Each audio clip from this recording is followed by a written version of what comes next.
Chapter 31. Lin Feng doesn't plan on entering the house of the Marquis of Xuanji.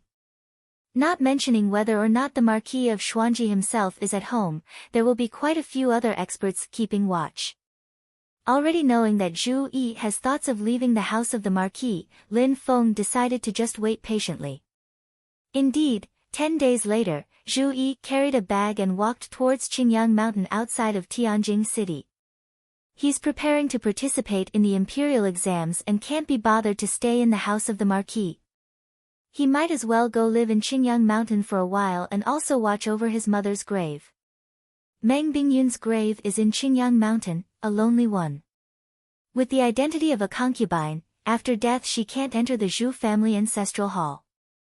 Lin Feng waited for Zhu Yi to leave the house of the Marquis and then quietly followed behind him. Zhu Yi arrived at the foot of Qingyang Mountain. After cleaning Meng Bingyun's grave, he lit incense and then stayed in a small temple not far away from the foot of the mountain. Lin Feng already found out that this temple is a rundown Buddhist temple. Inside the temple there's only an ordinary old monk watching over it.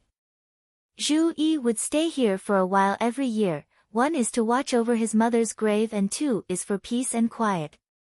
After giving the old monk a few sticks of incense money, Zhu Yi settled down in the side hall. He opened his bag and lit a fire, preparing to read. Rubbing the book in his hands, Zhu Yi muttered, "Whether or not I can correct my dead mother's name will depend on the imperial examinations in spring and the imperial examinations in autumn.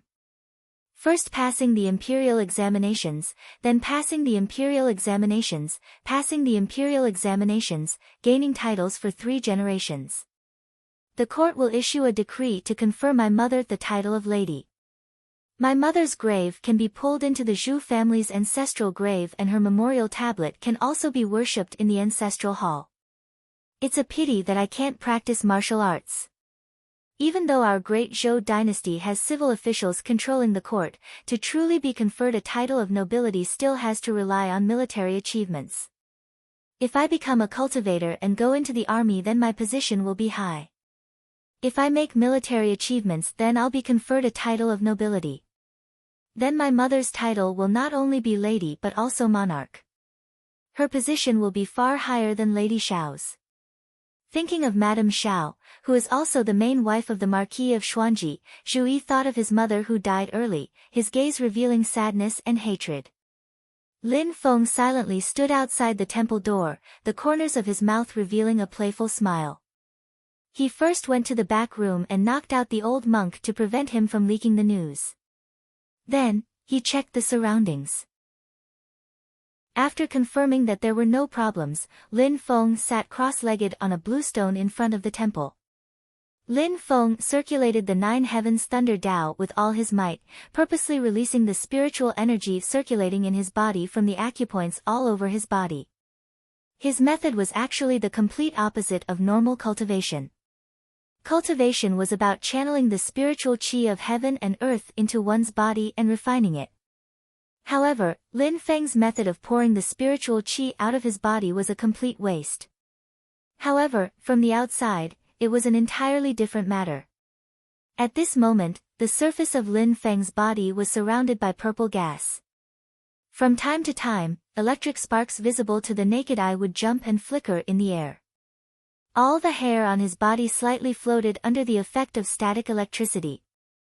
The crackling sound of electricity in the air didn't stop and there was even the faint sound of thunder reverberating in the mountain forest.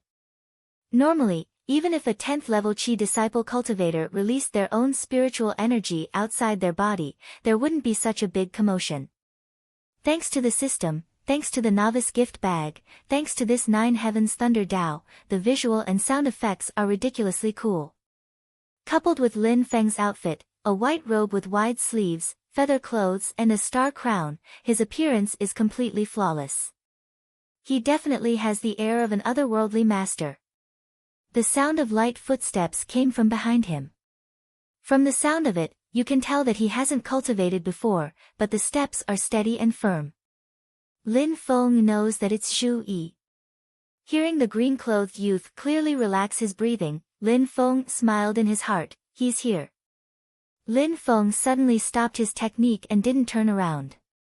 He lightly said, since you want to see, why don't you walk out openly and look openly? The breathing behind him slightly paused, but it quickly calmed down. The sound of footsteps rang out and stopped not far behind Lin Feng. A voice that was neither servile nor overbearing said, I didn't mean to peep. Please forgive me for my rudeness. Sure enough, it was Zhu Yi's voice. Lin Feng suddenly asked, Are you afraid? Zhu Yi was silent for a moment, then said in a clear voice, The books of sages say that righteousness and intelligence are gods. As long as a scholar's heart is upright, strict, and his own thoughts are strong and pure, he won't be afraid of demons and monsters. He paused for a moment, then continued, although ghosts and monsters can transform into demonic arts to confuse people, demonic ghosts are formed from formless thoughts. Even if they are powerful enough to manifest themselves, they will only be a cold mass, and will not feel like they are made of flesh and blood. Zhu Yi's voice became calmer and calmer, and his thoughts became clearer. Moreover, thunder is the essence of the 9 heavens, which is the nemesis of demons and ghosts. Since you can control thunder and lightning, and your body is full of blood and qi, you are naturally not a demon or ghost. But I think you are not an ordinary person, so you must be a sword immortal or a swordsman who lives in seclusion in the deep mountains. Lin Feng slowly turned around and looked at Zhu Yi, who was speaking with confidence and composure. He suddenly smiled, You seem to know a lot about demons and ghosts. A scholar doesn't talk about strange powers and gods. You are not an ordinary scholar. Zhu Yi answered frankly, That's just a person who reads books without thinking. I am a scholar, and I understand the world, understand demons and ghosts, and reach the gods. This is what it means to study things. Lin Feng smiled, I didn't expect you to be so interested in cultivation. This time, Zhu Yi did not reply immediately. His eyes flashed and he thought, could it be that this Taoist wants to take me as his disciple? He grew up in the Marquis's mansion. His mother died early, and as the son of a concubine, he was used to the fickleness of people and power struggles, so he was very vigilant. Seeing Lin Feng's strange behavior, he had to be careful. My father doesn't allow me to practice martial arts, and I don't have the money to hire a master to teach me. This seems to be an opportunity, but who knows what this Taoist is? Seeing Zhu Yi hesitating, Lin Feng immediately guessed what he was thinking, and thought, as I expected. Anyway, he did not want to take him as a disciple, so he will just act according to the original plan. Without waiting for Zhu Yi to choose his words to reply, Lin Feng laughed, Unfortunately, it is all hearsay. The path of cultivation is not so simple. Those who are outside the sect naturally cannot understand what is going on inside.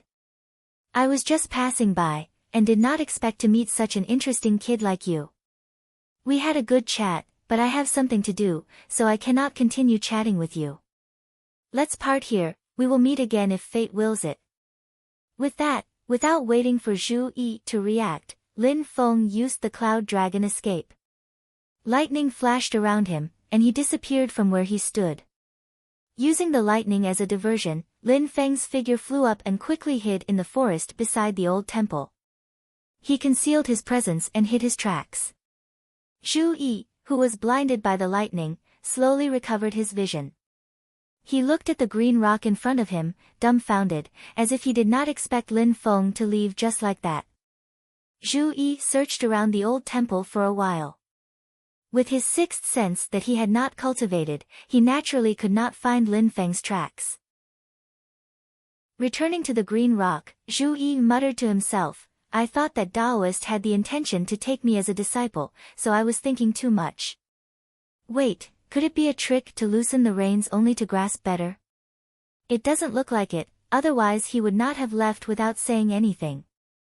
That Taoist looks young, but I wonder how old he is. Tao techniques, cultivation, if I am successful in my cultivation, can I make father admit his mistake, and make Madame Xiao bow down? People outside the sect cannot understand what is going on inside this door, how can I enter? Zhu Yi suddenly exclaimed and walked to the side of the green rock.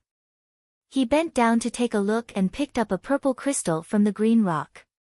Lin Feng laughed silently. The fish had swallowed the fragrant bait, it was time to take the bait. He left the opening chapter of the Nine Heavens Thunder technique in the purple crystal. He did not add any prohibition. Although Zhu Yi had not cultivated before, as long as he focused his mind on the crystal, he could read the contents. Zhu Yi was playing with the purple crystal when his nose suddenly smelled a burning smell. He turned back to the temple and immediately exclaimed, "Oh no!" It turned out that when he left the temple, he forgot to close the door.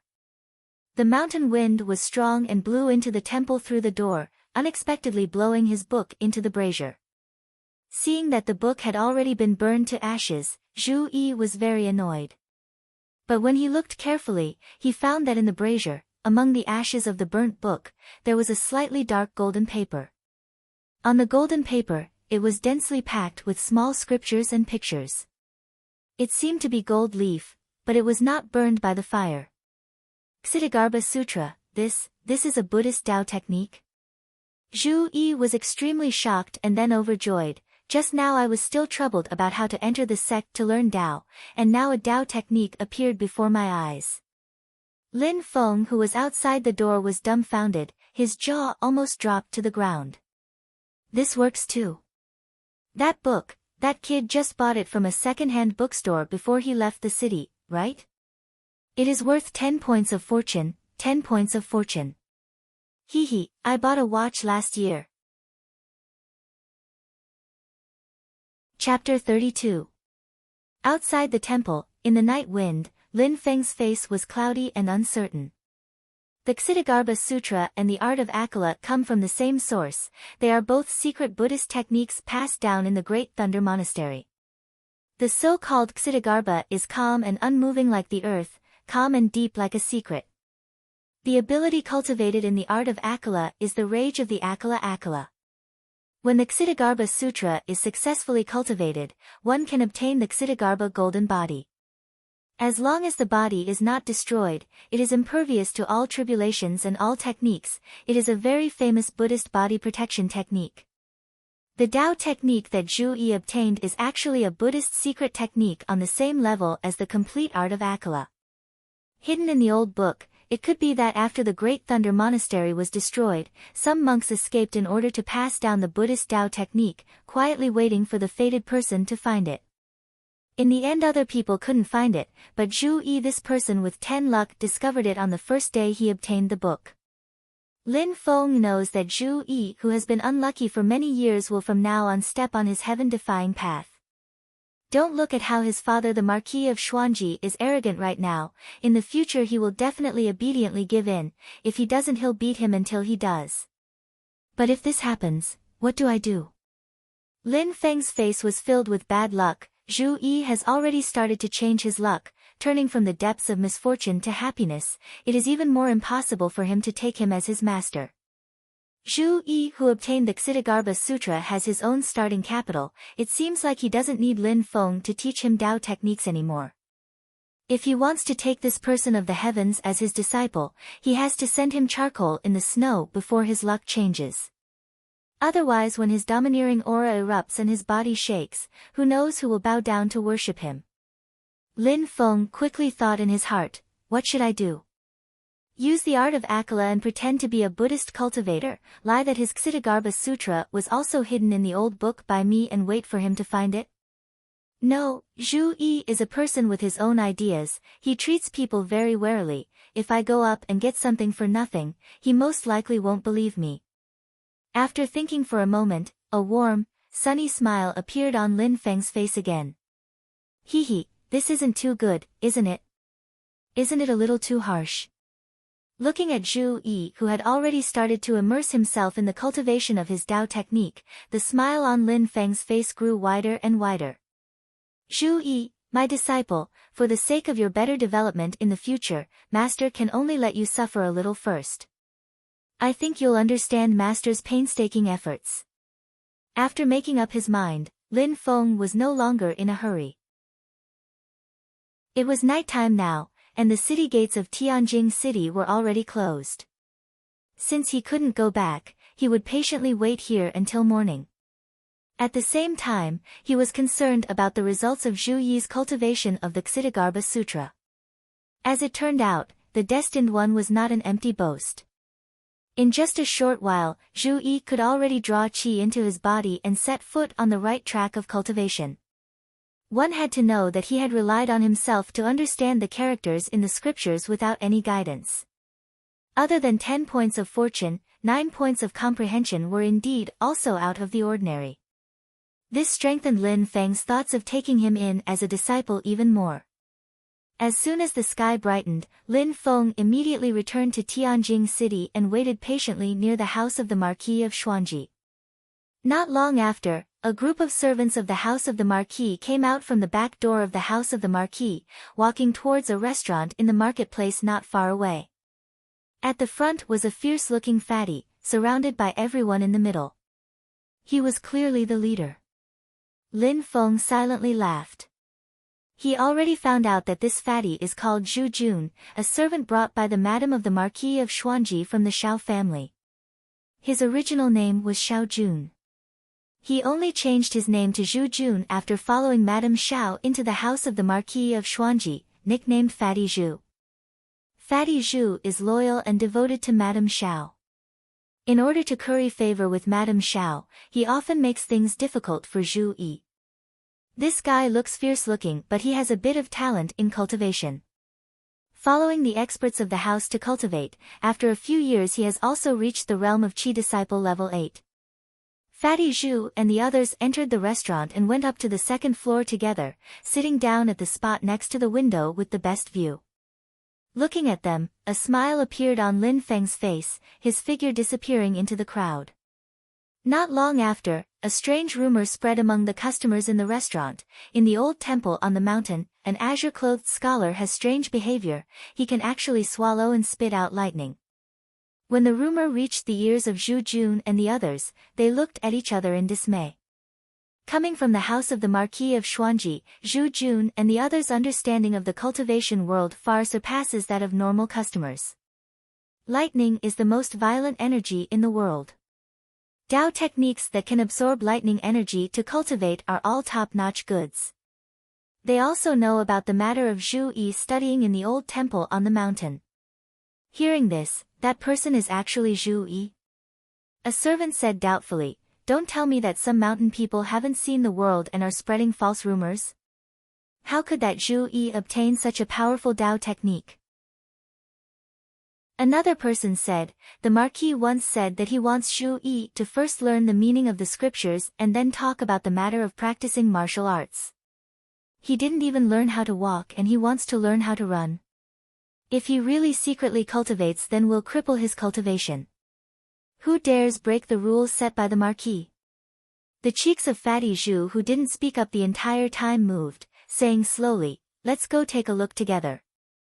If Zhu Yi really secretly cultivates, then we'll confiscate his Dao technique and then hand him over to the Marquis to deal with. Don't make any decisions on your own." The eyes of the other people lit up and they all started laughing. If Zhu Yi really has a top-notch Dao technique, then they wouldn't dare to keep it for themselves and would definitely have to hand it over to the Marquis of Xuanji. But before handing it over, they naturally have time to make a copy. A top-notch Dao technique, they have to get a share no matter what. Zhu Jun also started laughing, the fat on his face trembling. The group of people immediately left the restaurant and rushed towards the Azure Sun Mountain outside the city, but they didn't discover that Lin Feng was always following behind them. Looking at the backs of Fatty Zhu and the others, the smile on Lin Feng's face became more and more brilliant. The second male lead is already waiting on the stage he set up. Right now the supporting characters are also about to step onto the stage. The drama that Lin Feng himself wrote, directed and acted in is about to begin. Destined people like Zhu Yi, who have the halo of a main character shining above their heads, often have the ability to kill monsters above their level. If the opponent's strength is too low, then it'll just be giving Zhu Yi experience. But Fatty Zhu and the others are at least at the 5th or 6th level of Qi Disciple, and they even have Fatty Zhu, who is at the 8th level of Qi Disciple, holding down the fort. Zhu Yi has only just come into contact with Dao technique cultivation and doesn't have any battle experience. No matter how much of a genius he is or how OP his luck is against Fatty Zhu and the others, he'll just be a piece of cake. There's also a limit to killing monsters above their level. If Zhu Yi was given a period of time to cultivate, his cultivation would definitely soar like he's on drugs. However, Lin Feng didn't give him any time to level up at all. He immediately pulled a wave of elite monsters to surround and beat him up. Even the Destined One can't do anything about it. Lin Feng followed behind Zhu Jun and the others in a relaxed manner.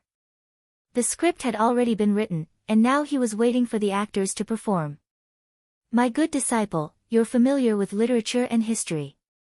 You must know the saying, when the heavens are about to bestow a great responsibility on a man, he must first suffer his will, tire his muscles and bones, and starve his body, right? So don't be afraid of suffering later. I'll protect you. As expected, when Fatty Zhu and the others arrived at the temple and found Zhu Yi, they immediately made things difficult for him. Zhu Yi was rather alert and hid the golden paper with the scriptures first. No matter how Fatty Zhu and the others humiliated him, he refused to admit it. However, he didn't expect Fatty Zhu to be so clear-minded. He glanced sideways and realized that the hem of Zhu Yi's robe was stained with some ashes. Fatty Zhu kicked over the brazier and pulled at the embers that still had sparks in the brazier. The golden paper that recorded the Ksitigarbha Sutra was immediately revealed. Zhu Yi's expression changed. Fatty Zhu and the others laughed. Outside the door, Lin Feng, who was watching everything, also laughed. Chapter 33. Looking at the rolling brazier on the ground and the exposed Ksitigarbha Sutra, a feeling of despair welled up in Zhu Yi's heart. Could it be that this is my fate? Why did you give me hope and then immediately make me fall into despair? This won't do. A gentleman never stops improving himself. I definitely can't be discouraged. Fatty Zhu picked up the golden paper that recorded the Ksitigarbha Sutra, looking at Zhu Yi with a face of ridicule. Young Master Yi, what is this? Zhu Yi pursed his lips, his expression already calming down. There's actually something like this in the brazier? I didn't discover it before. Fatty Zhu and the others looked at each other, all laughing loudly. Since it's like this, then we'll accept it. When the time comes, we'll hand it over to the Marquis and let him deal with it. It's just that, young Master Yi, since you discovered it together with us, you have to come with us. At least we can verify it in front of the Marquis. Fatty Zhu squinted his little eyes, his face full of pride. Zhu Yi calmly nodded his head. Losing the Ksitigarbha Sutra made him disappointed, but the most important thing right now is to deal with his old man Zhu Hongwu. Zhu Hongwu's rules are extremely strict, not to mention a bastard son that isn't valued like Zhu Yi. Even the eldest son of the first wife who has the right to inherit the title will be punished by Zhu Hongwu's family laws until a layer of skin is peeled off if he makes a small mistake. If Zhu Hongwu finds out that he's secretly practicing Dao techniques, he might even lose half his life. Outside the door, Lin Feng faintly smiled. It's his turn to go on stage. If he waits until Zhu Yi is brought back to the Marquis's house, he might be grounded by the Marquis of Xuanji and never be able to leave the Marquis's house. If he wants to take him as a disciple under the Marquis of Xuanji's eyes, the difficulty will be too great. No. This is... Lin Feng was calculating when he suddenly sensed a group of people running out from the forest, heading straight for the old temple. Lin Feng's heart trembled. What do they want to do? Could it be that their target is also Zhu Yi? This group of people is far from what Fatty Zhu and the others can compare to. Their movements in the forest are swift and nimble and orderly, actually having a bit of the elegance of soldiers. What was even worse was that there were foundation establishment cultivators among this group of people. As he thought about it, Lin Feng hid himself first. Then, he saw the group of people barge into the side hall where Zhu Yi was. In the side hall, Zhu Yi, Fatty Zhu, and the others were dumbfounded as they watched the group of people barge in. As soon as they entered the room, their gazes all landed on Zhu Yi. The leader was a burly man in black with a scar on his cheek. The burly man turned around and looked at his two companions behind him. The two of them nodded in unison. It's this scholar. Outside the hall, Lin Feng felt a headache coming on. He roared in his heart, that's why I hate accidents the most. Although the other party's arrival was sudden, Zhu Yi could still maintain his composure. You're looking for me. I don't know you. Who are you? Fatty Zhu also reacted at this moment and said with a gloating smile, Young Master Yi, where did you get into trouble? Could it be that you owe someone a gambling debt? Ha! The burly man in black frowned, noisy. Fatty Zhu's smile froze on his face flushing red. You bastard, do you know? Not waiting for him to finish, the middle-aged man in black waved his hand, as if he was chasing away flies. Other than this scholar, kill all the other Zhou dogs. The burly man's tone was extremely calm, only carrying a hint of disgust. It was as if he was really giving the order to swat flies to death. Fatty Zhu's expression instantly changed greatly, shouting angrily, You dare touch us? We're people of the house of the Marquis of Xuanji. If you dare touch a finger of mine, I'll annihilate your entire family. The burly man in black laughed bleakly, Annihilate my entire family? My entire family, old and young, have long since died in the hands of you Zhou dogs. He reached out his hand and lightly stroked the scar on his face, his expression instantly becoming incomparably cold. Marquis of Xuanji.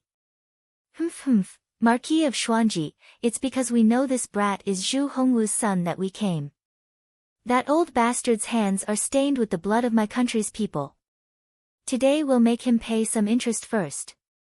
The burly man in black lifted up the hem of his clothes, revealing a hexagonal snowflake pattern. Lin Feng outside the hall and Zhu Yi inside the hall both had blank faces.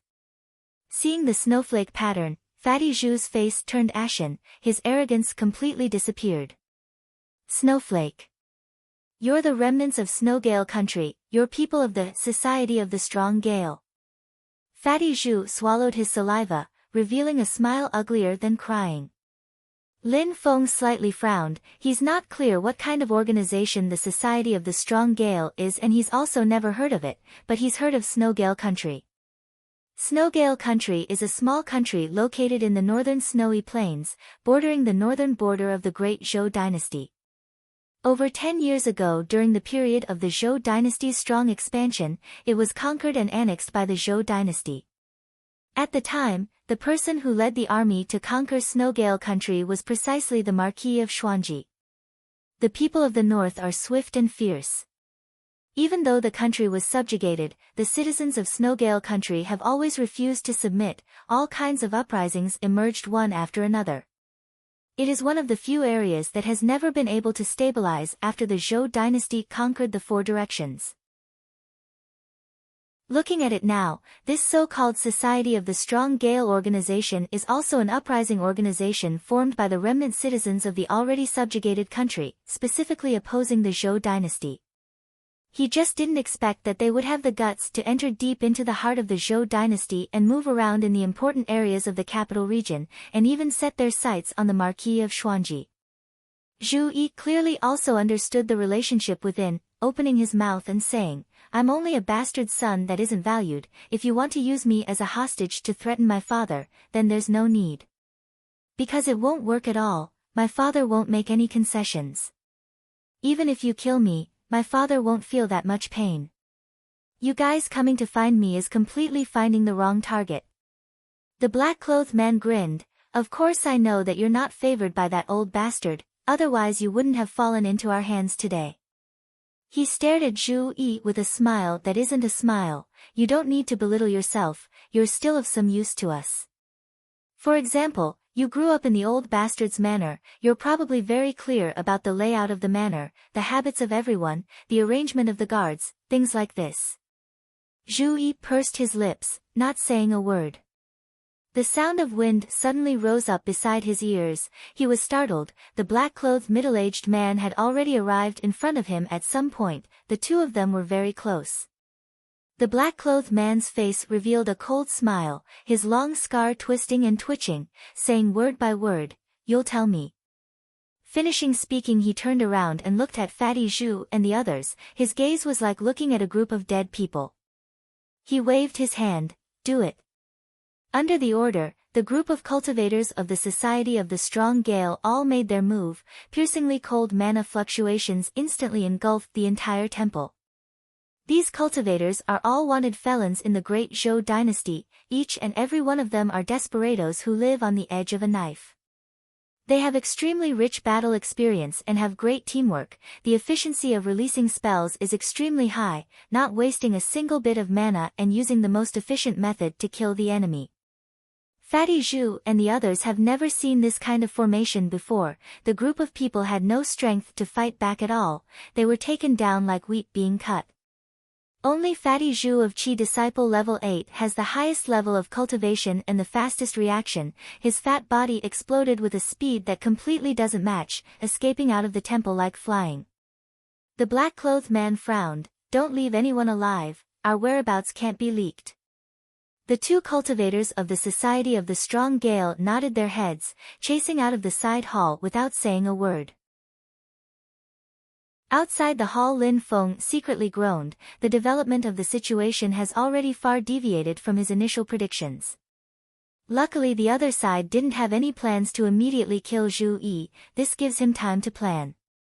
His thoughts quickly spun. Lin Feng had a rough plan, hurriedly chasing after Fatty Zhu. This fatty is still useful, he can't die. Chapter 34. Leaving the old temple, Lin Feng crushed a sound transmission crystal while swiftly moving. The crystal shard emitted a faint white light. Lin Feng said, "Little Yen, bring your junior apprentice brother to Green Sun Mountain in the west of the city and meet up with Master." Xiao Yan's voice very quickly came out of the white light. The youth's voice was gasping for breath as he quickly replied, "Don't worry, we'll be there very soon." After one sentence the white light gradually dimmed. The crystal shard also lost its luster, becoming the same as normal gravel. Lin Feng shook his head. This sound transmission crystal is indeed convenient. It's just a pity it's a one-time use item and it's extremely expensive. Xiao Yan's hurried voice made him a bit uneasy. That panting appearance was as if he just fought a great battle with someone. Lin Feng's brows slightly furrowed. These two monkeys, please don't let anything happen to them. After being together for a long time, the relationship between the master and disciples became more and more intimate. Even though he clearly knows that these two disciples of the fated Son of Heaven won't easily lose out, but Lin Feng still worries for these two kids that haven't grown up yet. Lightly shaking his head, Lin Feng expelled the distracting thoughts from his mind, using the Cloud Dragon escape technique to arrive at the place Fatty Zhu has to pass by in order to escape and set up the formation of the 9 Heaven Thunder summoning. Just as he finished setting it up, Fatty Zhu already appeared in his line of sight, running until he was out of breath. Ever since knowing that the newcomers are people from the Society of the Strong Gale, Fatty Zhu completely gave up on the idea of using his background. The person these Snowgale remnant citizens hate the most is probably the Marquis of Xuanji. They can't do anything to the Marquis of Xuanji, but against a lackey of the house of the Marquis like Fatty Zhu they definitely won't be lenient. The higher Fatty Zhu's position in the house of the Marquis and the closer his relationship with the Marquis of Xuanji, the more ruthless the other side will be when they attack. "Dad, Mom, why did you only give me 2 legs?" Fatty Zhu complained in his heart. Even though he has Qi Disciple level 8 cultivation, the two people chasing him are both Qi Disciple level 9. Even though he already used up all of his strength, in the end he was still caught up by the other side. Just when Fatty Zhu was feeling despair, 9 spots of bluish-purple light suddenly lit up around him. Zzzzzzzzzzzzz. There was an ear-piercing sound of electricity in the air, and the bluish-purple electric arcs flickered with dazzling brilliance in the night.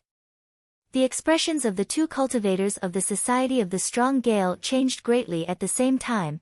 The experience of countless battles told them that a great disaster was about to befall them. But before they could react, the 9 bolts of lightning had already bombarded their bodies. In the next moment, roaring thunder descended from the sky like a divine punishment from the end of the world. 2 cultivators at the 9th level of Qi disciple were killed on the spot by the lightning. Fatty Zhu stared blankly at the pile of black ashes in front of him as his legs trembled. If the lightning had struck him, he would be the one turning into charcoal. Although he had escaped danger, Fatty Zhu couldn't relax at all. Lin Feng slowly walked out of the forest.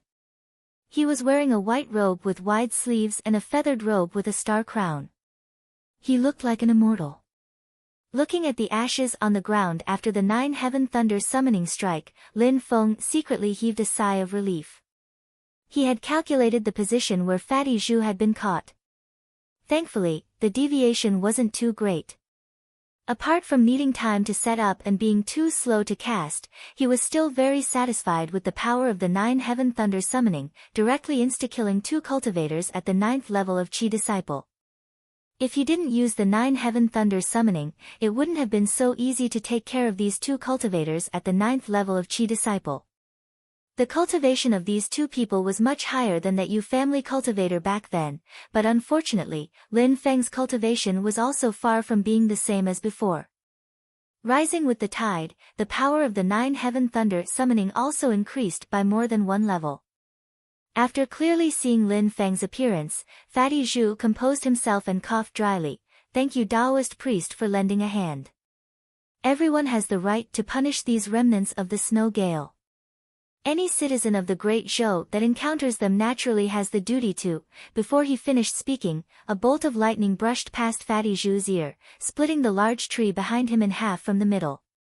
Lin Feng didn't even look at him, his gaze looking towards the temple Zhu Yi is at in the distance, calmly saying, "Don't be noisy next to my ear. Leave the things behind and hurry up and scram." Fatty Zhu swallowed his saliva. "Taoist priest's contribution today, I will definitely report it to the Marquis." Lin Feng's gaze finally looked towards him, not carrying the slightest trace of emotion as he calmly said, "If I have time in the future, I will naturally pay a visit to Zhu Honggu. As for you, I never say the same thing twice," Yi Zichen said coldly. All the hairs on Fatty Zhu's body stood up. What did this young Taoist priest call the Marquis of Xuanji? Directly calling him by his name, Zhu Honggu. No matter what this young Taoist's cultivation is, no matter if he still dares to be this arrogant when he sees the Marquis of Xuanji himself, Fatty Zhu is certain that at least the name of the Marquis of Xuanji cannot scare this young Taoist. Fatty Zhu secretly cursed his bad luck. In the past, with the name of the Marquis, he could do whatever he wanted in the vast Tianjing city, but he didn't expect that today he would consecutively run into 2 groups of people who didn't put the name of the Marquis in their eyes. Touching the golden paper with the Ksitigarbha Sutra imprinted on it, Fatty Zhu was extremely reluctant to part with it. Of course he knows that Lin Feng wants this thing, but he still couldn't help but play dumb. "Thing? What thing? I don't know." Lin Feng's gaze gradually became cold, looking at Fatty Zhu's body becoming colder and colder. He hurriedly said, "Don't rush, Taoist priest, the thing is here, it's here." Very reluctant to part with the golden paper, Fatty Zhu carefully placed the golden paper on the ground, saying with a mocking smile, "Taoist priest, can I leave now?" Lin Feng casually made a grabbing motion, and under the guidance of his Fa Li, he grabbed the golden paper and left without even turning his head back. Fatty Zhu felt that the Fa Li with which Lin Feng grabbed the golden paper did not seem to be outstanding. He hesitated slightly in his heart and carefully observed again, but discovered that he could not see through the depth of Lin Feng's level at all. He couldn't help but not dare to act rashly, obediently standing where he was and watching Lin Feng leave. Seeing Lin Feng disappear from his field of vision, Fatty Zhu let out a long breath, hurriedly fleeing towards Tianjing city. "Something big has happened this time. Hurriedly going back and reporting to Madam is the right thing to do. The Ksitigarbha Sutra that was already in his hands is gone again." Fatty Zhu was extremely pained. "Damn it, don't land in my hands or else I'll definitely let you know how powerful I am." Lin Feng did not leave, hiding in the forest and watching Fatty Zhu flee towards Tianjing city. He needs someone to return to the house of the Marquis of Xuanji to report. No matter how unfavored Zhu Yi is, he is still the son of the Marquis of Xuanji. Being kidnapped by someone and even involving the remnant citizens of Snowgale Country, no matter if it's the Marquis of Xuanji or Madame Xiao, they will both definitely ask about it. Only with the pursuers of the house of the Marquis of Xuanji can they restrain the people of the Society of the Strong Gale, and only then can Lin Feng benefit from it. Lin Feng sensed for a bit, the crystal he left for Zhu Yi shouldn't have been exposed yet. It is currently clearly pointing out Zhu Yi's location to him. The people of the Society of the Strong Gale have already brought Zhu Yi away from the old temple, moving towards the mountains in the east. Lin Feng followed far behind them.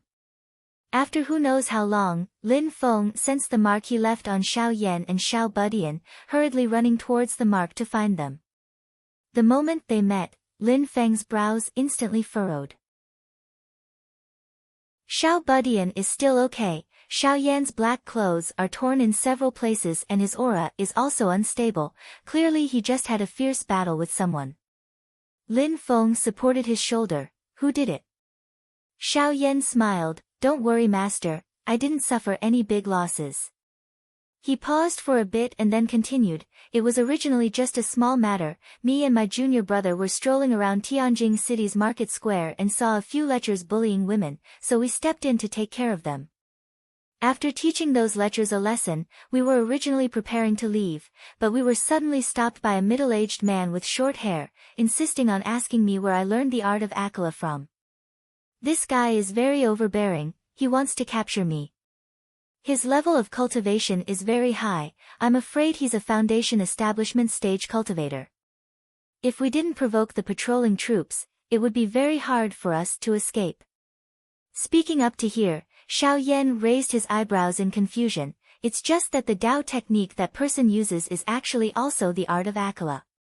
Xiao Budian suddenly said from the side, that person's hair is short, I saw that there are a few ring scars on the top of his head. Lin Feng didn't say anything, he already understood in his heart that even though that person has hair, he's most likely a monk from the Great Thunder Temple back in the day. Who would have thought that Xiao Yan's art of Akala didn't attract the attention of the Great Zhou dynasty, but instead attracted Buddhist disciples?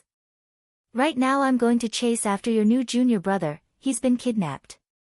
Lin Feng nodded his head. Looking at Xiao Yan he said, but we can't just let it go like this, remember that person's appearance, in the future we'll definitely get back at him.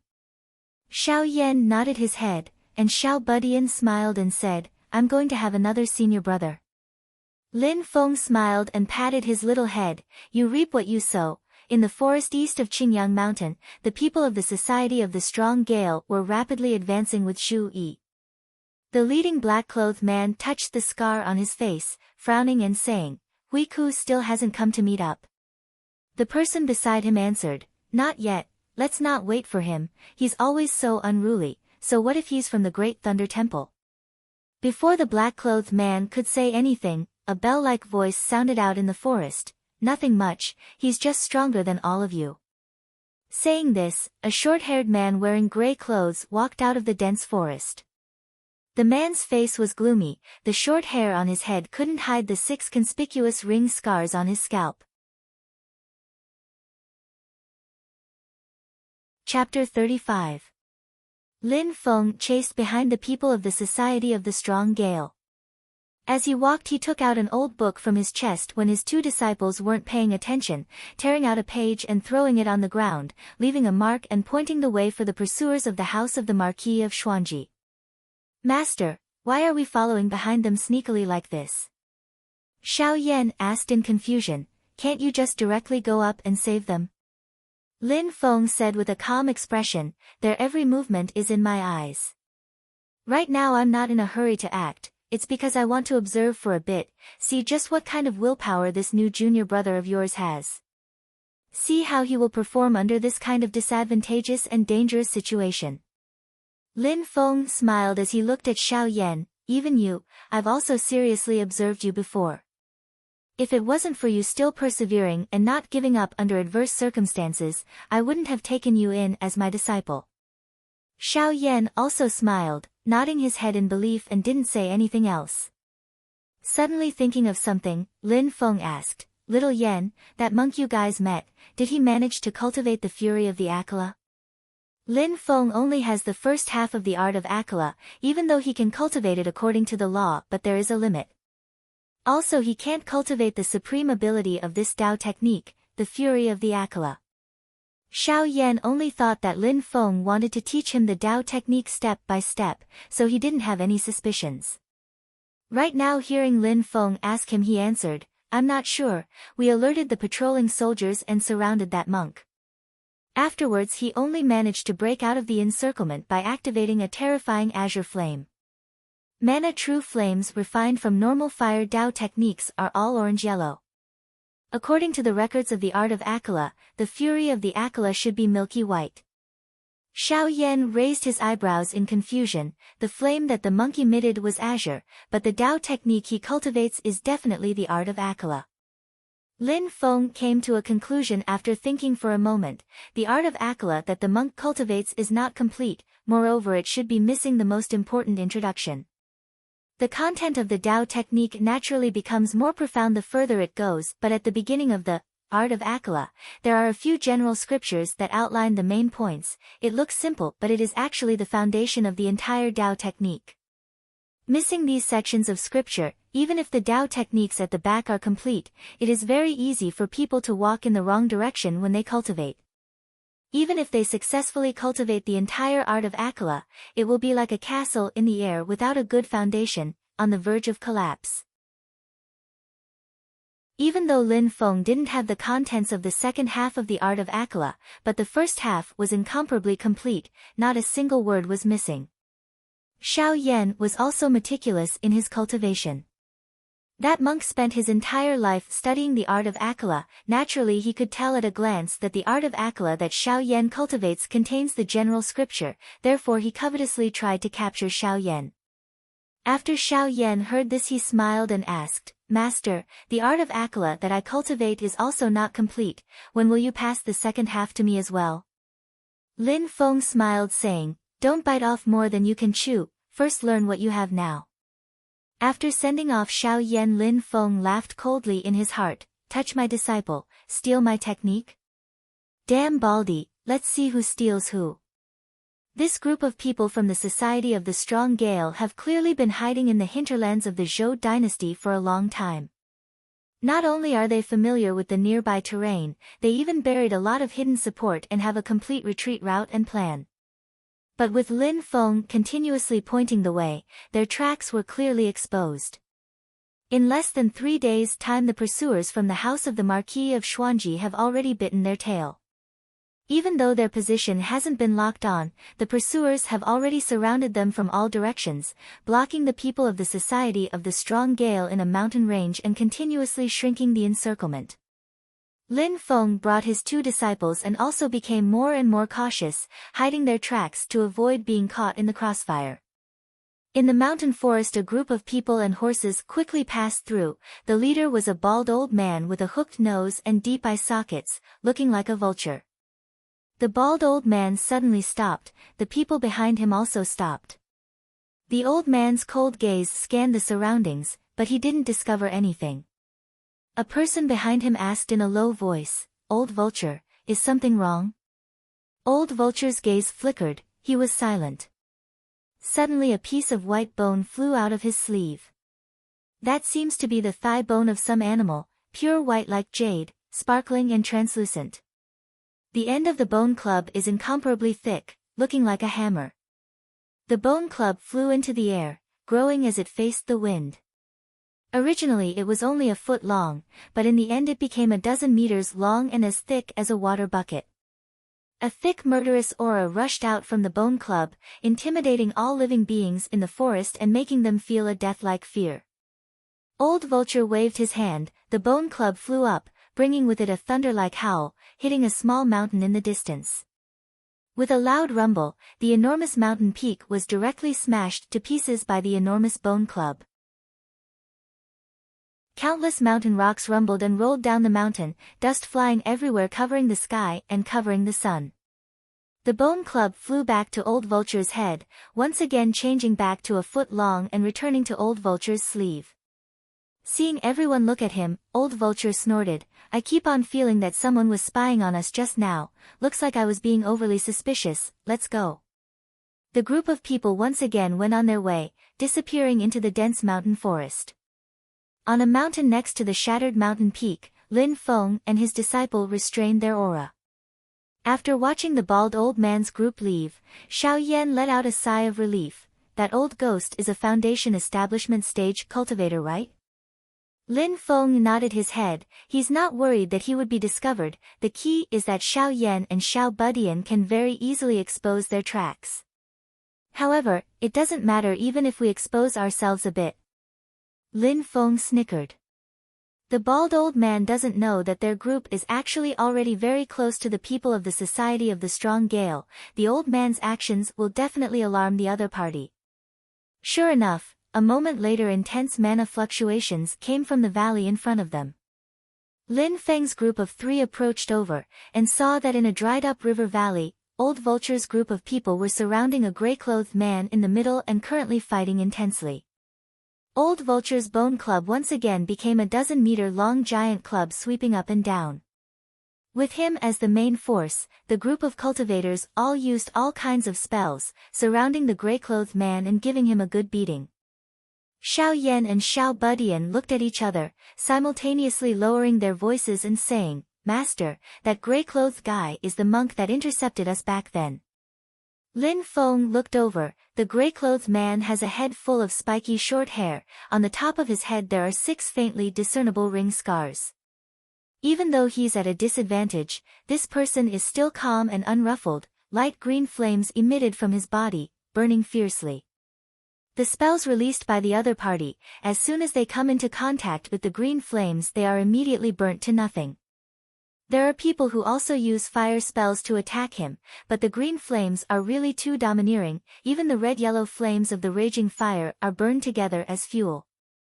The group of people besieged for a long time. The grey-clothed monk's green flames instead fought more and more fiercely. The fire grew bigger and bigger. Only Old Vulture's Bone Club magic item can pose a threat to the grey-clothed monk. Even the green flames can't block it, forcing the grey-clothed monk to have no choice but to dodge.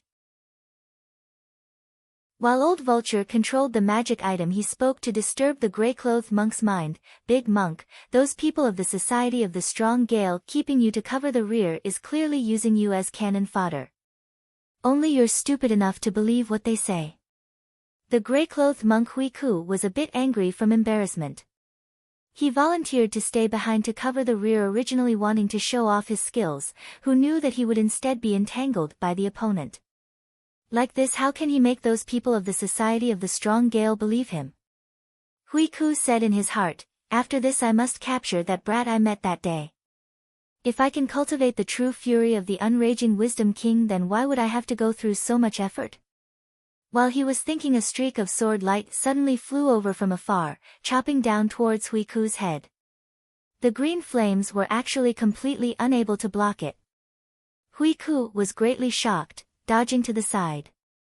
The sword light missed and cut onto a mountain behind Hui Ku, actually completely cutting the mountain in half. The huge mountain top tumbled down. Amidst the loud rumbling the earth shook and the mountains shook like an earthquake. After the mountain top fell, the cut surface of the mountain top was as smooth as a mirror. Lin Feng, who was hiding on the side, frowned slightly as he saw this. What a strong sword cultivator. His own cultivation is at the Foundation establishment stage, and he even has a high-quality flying sword. A black-clothed swordsman appeared on the field, his dark gaze staring at Hui Ku. Hui Ku looked at the black-clothed swordsman, but his attention didn't dare to place on him alone. Out of the corner of his eyes he glanced in another direction. Sure enough, a white-robed middle-aged man slowly walked out of the forest, dressed like a scholar, but the vast mana fluctuations around his body shows that he is a Foundation establishment stage cultivator of the same level as the black-clothed swordsman and Old Vulture. Who would have thought that the remnants of the Great Thunder Temple would actually mix together with the Society of the Strong Gale? The white-robed scholar clicked his tongue in wonder. While sizing up Hui Ku, he raised his hand and shot out several beams of white light. The white light flew into the air and exploded, turning into a curtain of light that enveloped the nearby mountains. Hui Ku looked at him coldly. The white-robed scholar smiled casually. I've already sealed off the surrounding area with a formation, you won't be able to escape. Finishing, he, the black-clothed swordsman and old vulture, the three of them stood in a triangular formation, surrounding Hui Ku in the middle. The other Qi disciple stage cultivators were scattered around the perimeter. Lin Feng frowned as he looked. The cultivation of these three people are all around the same level as Hui Ku. 3 against 1, don't even mention escaping for Hui Ku, being able to drag one of them down with him is already pretty good. Most likely, he'll even be captured alive. Right when Lin Feng was thinking, he suddenly saw a hint of a sinister smile appear on Hui Ku's face that doesn't match his identity as a monk at all. The gray-clothed monk chuckled saying, the ones that won't be able to escape are you guys. Before his voice even landed, Hui Ku raised both his hands. 24 specks of light flew into the air, forming a wondrous formation. Lin Feng's expression changed slightly. He felt an extremely terrifying energy fluctuation from within that formation.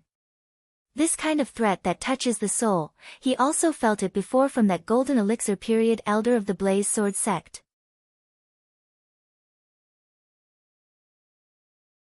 Chapter 36. Lin Feng looked carefully and discovered that the 24 specks of light thrown into the air by Hui Ku were actually brown beads, each of them the size of a walnut, emitting a golden radiance in the air. Lin Feng's nose twitched, smelling a faint sandalwood fragrance. The 24 beads in the air all emitted a tranquil and vast aura. Facing the 24 beads, Lin Feng was like facing 24 enlightened monks. The expressions of the 3 foundation establishment stage cultivators surrounding Hui Ku all changed slightly. The white-robed middle-aged man looked at Hui Ku in shock. Saraira, these are Saraira. You actually have 24 Saraira, could it be that you refined the Saraira of your seniors into magic items? Hearing this, old vulture and the black-clothed swordsman's expressions became incomparably gloomy.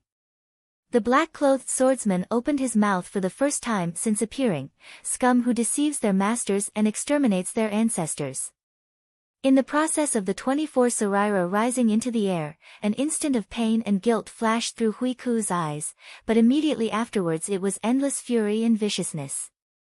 Hearing the black-clothed swordsman's cursing, Hui Ku laughed loudly, his expression deranged. Even if this poor monk risks falling into endless hell, I'll make you evil demons pay the price.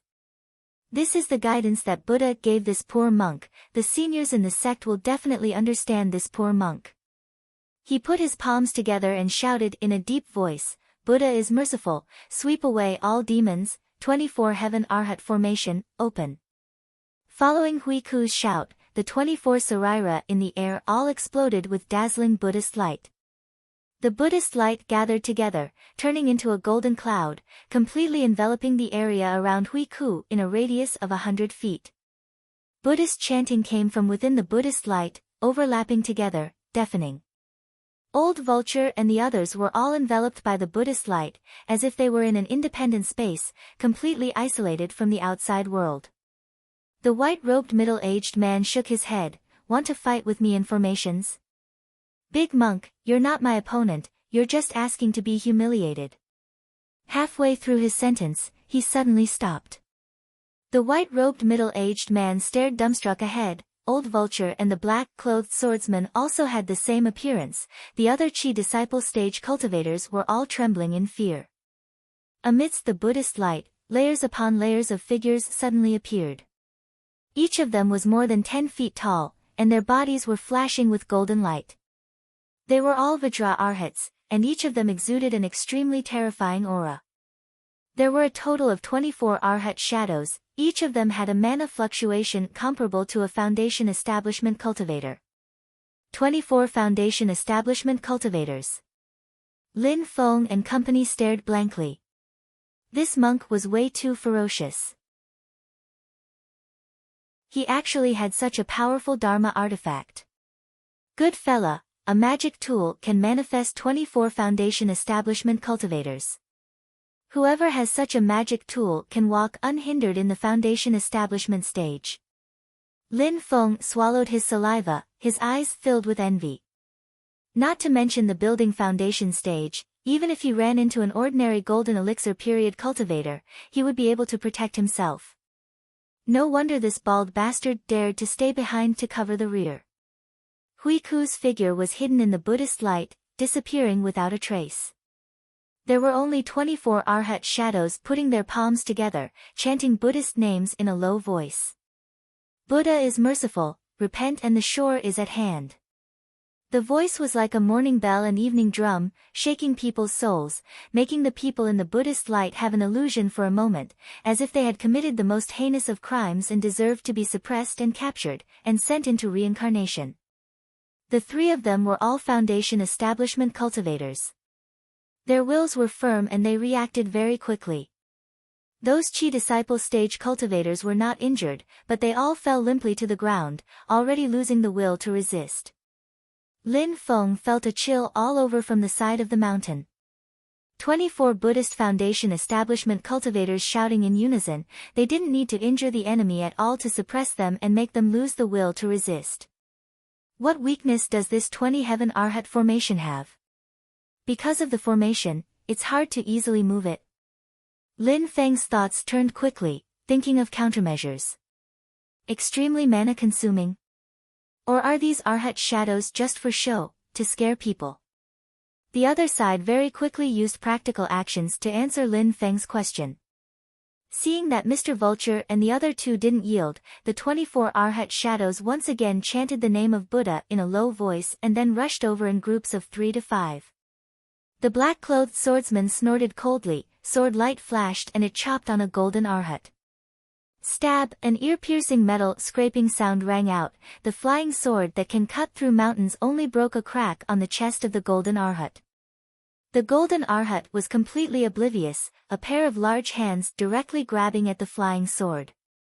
The black-clothed swordsman controlled the flying sword to retreat, but there were 2 other golden Arhats pincer attacking from the left and right. 4 chapters came out at the same time, the resplendent Buddhist light almost condensed into a solid, actually firmly locking the agile flying sword in midair. The other 2 golden Arhats howled and rushed towards the black-clothed swordsman, water tank-sized fists smashing down. Good bald donkey. The black-clothed swordsman's expression changed greatly. His entire cultivation is on one flying sword, losing the flying sword his battle strength immediately drops greatly. He can only dodge in a sorry state, at the same time calling back the flying sword with all his strength. The flying sword struggled with all its might in the Buddhist light, making ear-piercing humming sounds. The sword blade was even somewhat distorted, but no matter what it couldn't escape the imprisonment of the Buddhist light. Instead the 3 golden Arhats that trapped the flying sword were still continuously increasing their strength. 6 large palms gathered together, the Buddhist light in the center of the palms became stronger and stronger. The black-clothed swordsman's flying sword started emitting thick smoke. The flying sword continuously hummed, as if it had a life of its own, making miserable wails. Looking at this scene, Lin Feng can already completely confirm that Hui Ku's magic item can really manifest the silhouettes of 24 Arhats with the strength of the foundation establishment stage. Maybe their IQ isn't high enough, maybe they aren't nimble enough, maybe they look like they can only fight hand to hand and don't know spells, but these golden Arhats, in terms of mana cultivation, every single one of them has the level of a foundation establishment stage cultivator. And they clearly don't know pain, don't fear getting injured, can unhesitatingly adopt the life-for-life fighting method. 10 golden Arhats even stayed where they were without moving, the other 14 attacked together, instantly beating up Mr. Vulture and the other 2 until they pissed their pants in terror. With such a huge difference in strength, Mr. Vulture and the other 2 wouldn't even have the chance to perish together. Whether they're captured alive or crushed to death, it all depends on Hui Ku's mood. No one would have thought that Hui Ku would actually be so ferocious. It was originally a hopeless situation of 1 versus 3, but it actually instantly flipped, becoming 24 versus 3. In the hearts of Mr. Vulture and the other two, right now there are undoubtedly millions of grassland horses covered in mud madly galloping past. Lin Feng was also secretly depressed. Xiao Yan, this destined one, is indeed extraordinary. The first enemy he provoked is already so ferocious. What he didn't expect even more is that this thieving baldy is actually in cahoots with the Society of the Strong Gale that kidnapped Zhu Yi. Protecting Xiao Yan, saving Zhu Yi, they both have to pass through Hui Ku. Thinking up to here, a cold light flickered in Lin Feng's eyes. I can't let him be so easy, I have to punish him. I have to find his weakness first. Lin Feng thought for a bit, then pulled Xiao Yan over, instructing a few words in a low voice next to his ear. Xiao Yan was dazed. What is this for? Lin Feng pretended to be profound, lightly replying, I have my own plans, you just have to do as I say. Here today, there might be a fortuitous encounter for you. Xiao Yan curled his lips. Master, don't lie to me. Lin Feng raised his hand, laughingly scolding, stinking brat, you're looking for a beating. Xiao Yan stuck out his tongue, running down the mountain like a wisp of smoke, arriving near the mist formed by the Buddhist light. He followed Lin Feng's instructions and wandered around the Buddhist light a few times, immediately being discovered by monk Hui Ku in the mist of light. Wearing out iron shoes in fruitless search, finding it by chance without even looking for it. Hui Ku was first overjoyed, looking at Mr. Vulture and the other two people in the Buddhist light. He then became worried. We're about to take care of these evil people, giving up is really a pity, but what if we delay the time and let that brat escape? After hesitating for a bit, Hui Ku clenched his teeth, opening the leather bag he carried with him, releasing a small snake. The small snake grew in the air, actually turning into a 100-meter-long golden python. Its head was the size of a small house, its mouth full of sharp teeth, the length and thickness of elephant tusks. Hui Ku stretched out his hand and pointed at Xiao Yan. I want him alive. The golden python landed on the ground, charging towards Xiao Yan like an arrow. Xiao Yan was slightly shocked when he saw the golden python. When the python crawled, it actually didn't have the slightest bit of fishy smell, instead it emitted a faint sandalwood fragrance. There were two small bumps on the top of the python's head, like the horns on a flood dragon's head. It crawled on the ground as fast as lightning. The battle strength of this kind of vicious beast is enough to match up to a Chi disciple level 10 and above cultivator. Lin Feng's warning appeared in Xiao Yan's mind at this time. If that monk uses magic items or spirit pets to deal with you, don't get entangled where you are, just run towards the mountain forest in the distance. Xiao Yan curled his lips, turning around and running, the golden python closely chasing behind him. Lin Feng watched from the top of the mountain as Xiao Yan and the giant python, one escaping and one chasing, running further and further away. Hui Ku was in the light of Buddha formation but didn't give chase in the end. Seeing this, a sunny and warm smile once again appeared on Lin Feng's face.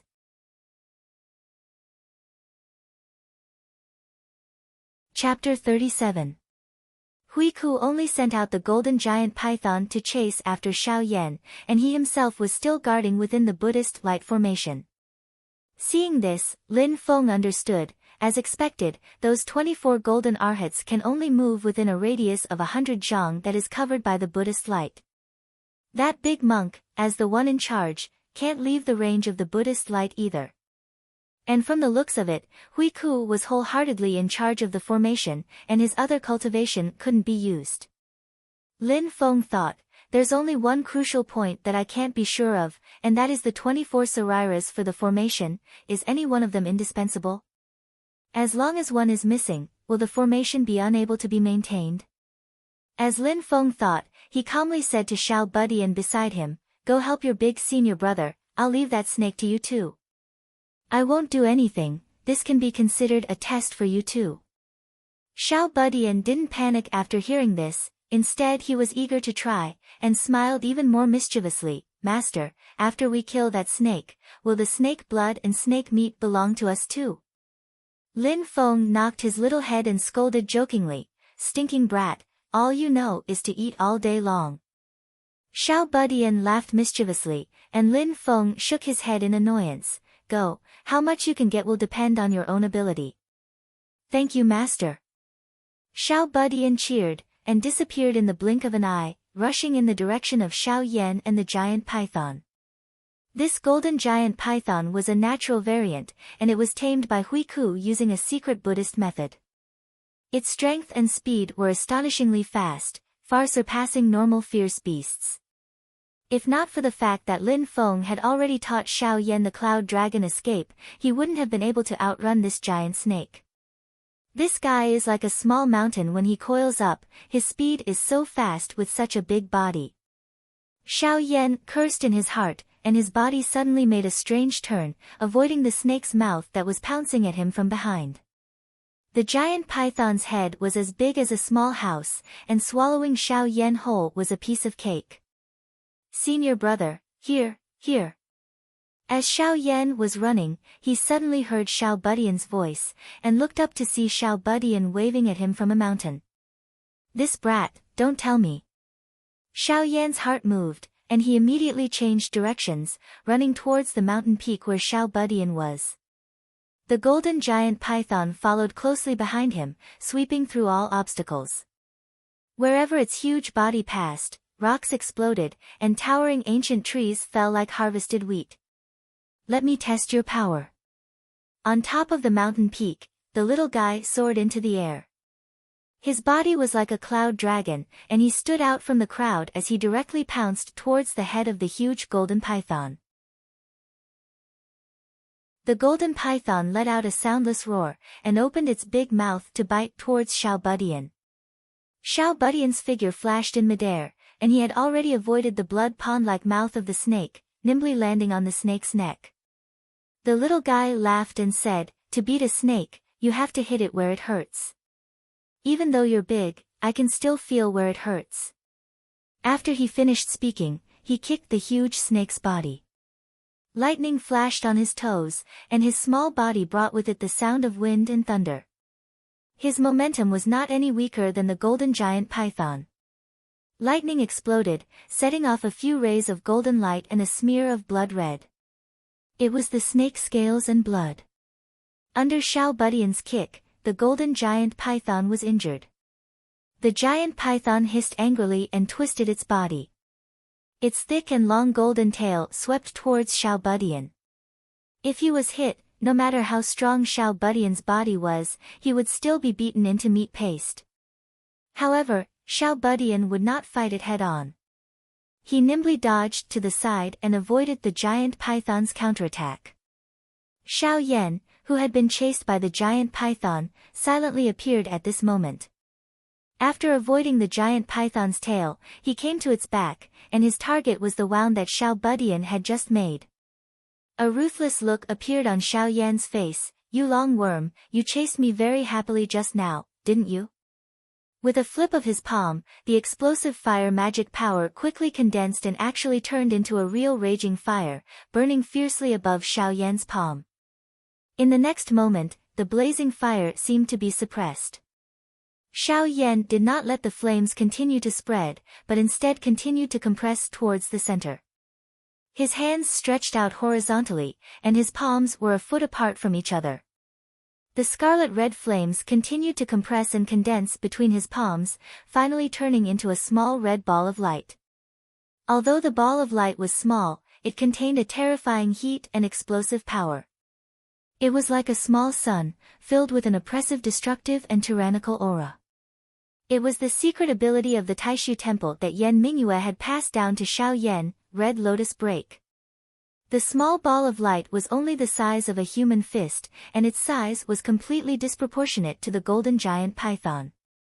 However, the giant python sensed danger immediately, and its pair of cold, vertical pupils actually revealed fear. Xiao Yan pushed forward with both of his hands, and the small red ball of light flew towards the wound on the giant python's body. The golden giant python wanted to dodge, but the flying speed of the ball of light was extremely fast, not giving it the chance to dodge at all, and it directly hit the target. Time seemed to have stopped at this moment, and then the still scene suddenly shattered. Violent raging flames exploded with a roar, and the powerful power seemed to want to shatter this piece of space.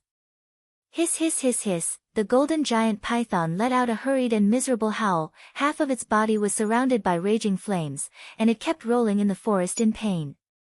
Although Lin Feng was paying attention to the battle of Hui Ku and the others, he also split half of his attention to look at Xiao Yan and the others. Seeing his two disciples cooperate well with each other, and that the 100-meter-long giant python had no power to retaliate, Lin Feng grinned. These two stinking brats are really ruthless.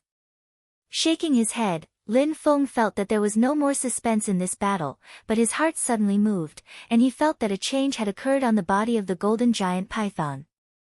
Amidst the miserable howl, the golden giant python opened its mouth, and rays of golden light suddenly shot out from its mouth. Waves of Buddhist chants actually came out from its mouth, and a wave of boundless Buddhist mana spread out.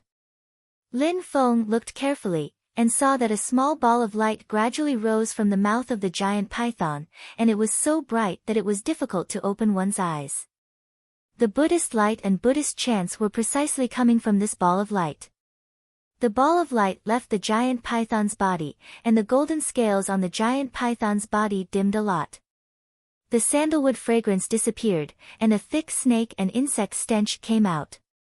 The giant python stared coldly at Xiao Yan and Xiao Budian with a pair of pupils that were like vertical lines, and the killing intent in its eyes overflowed to the heavens. The two brats also immediately realized that something was wrong, and fled in different directions. Just as they left the place where they were originally standing, a ray of resplendent golden light shot out from the ball of light in the snake's mouth, and bombarded the mountain peak. The golden light disappeared, and a clear round hole appeared in the center of the giant mountain peak.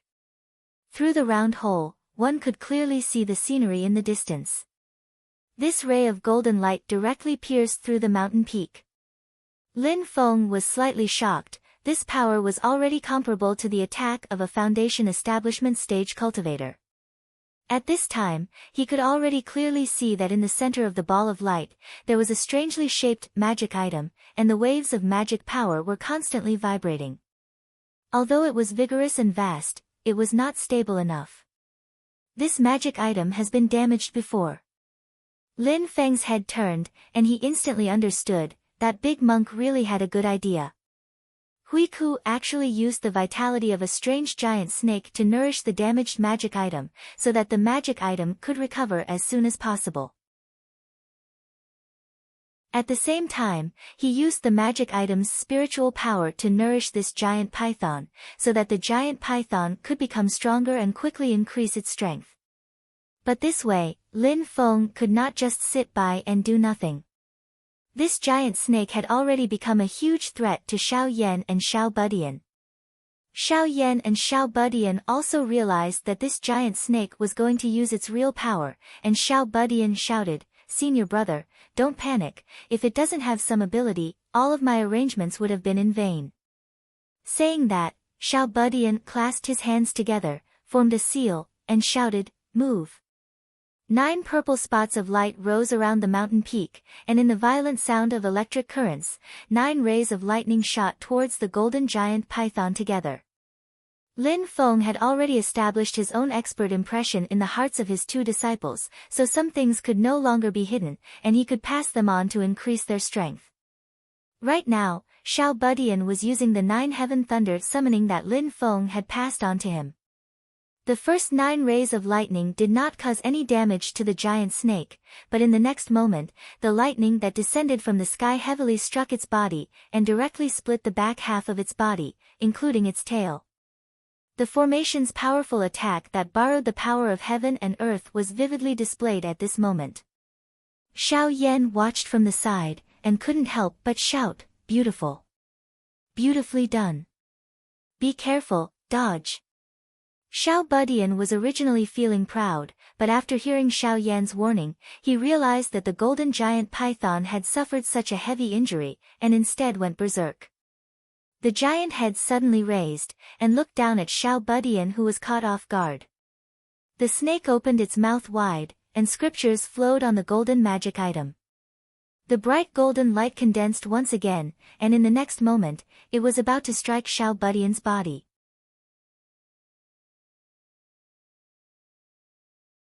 Chapter 38.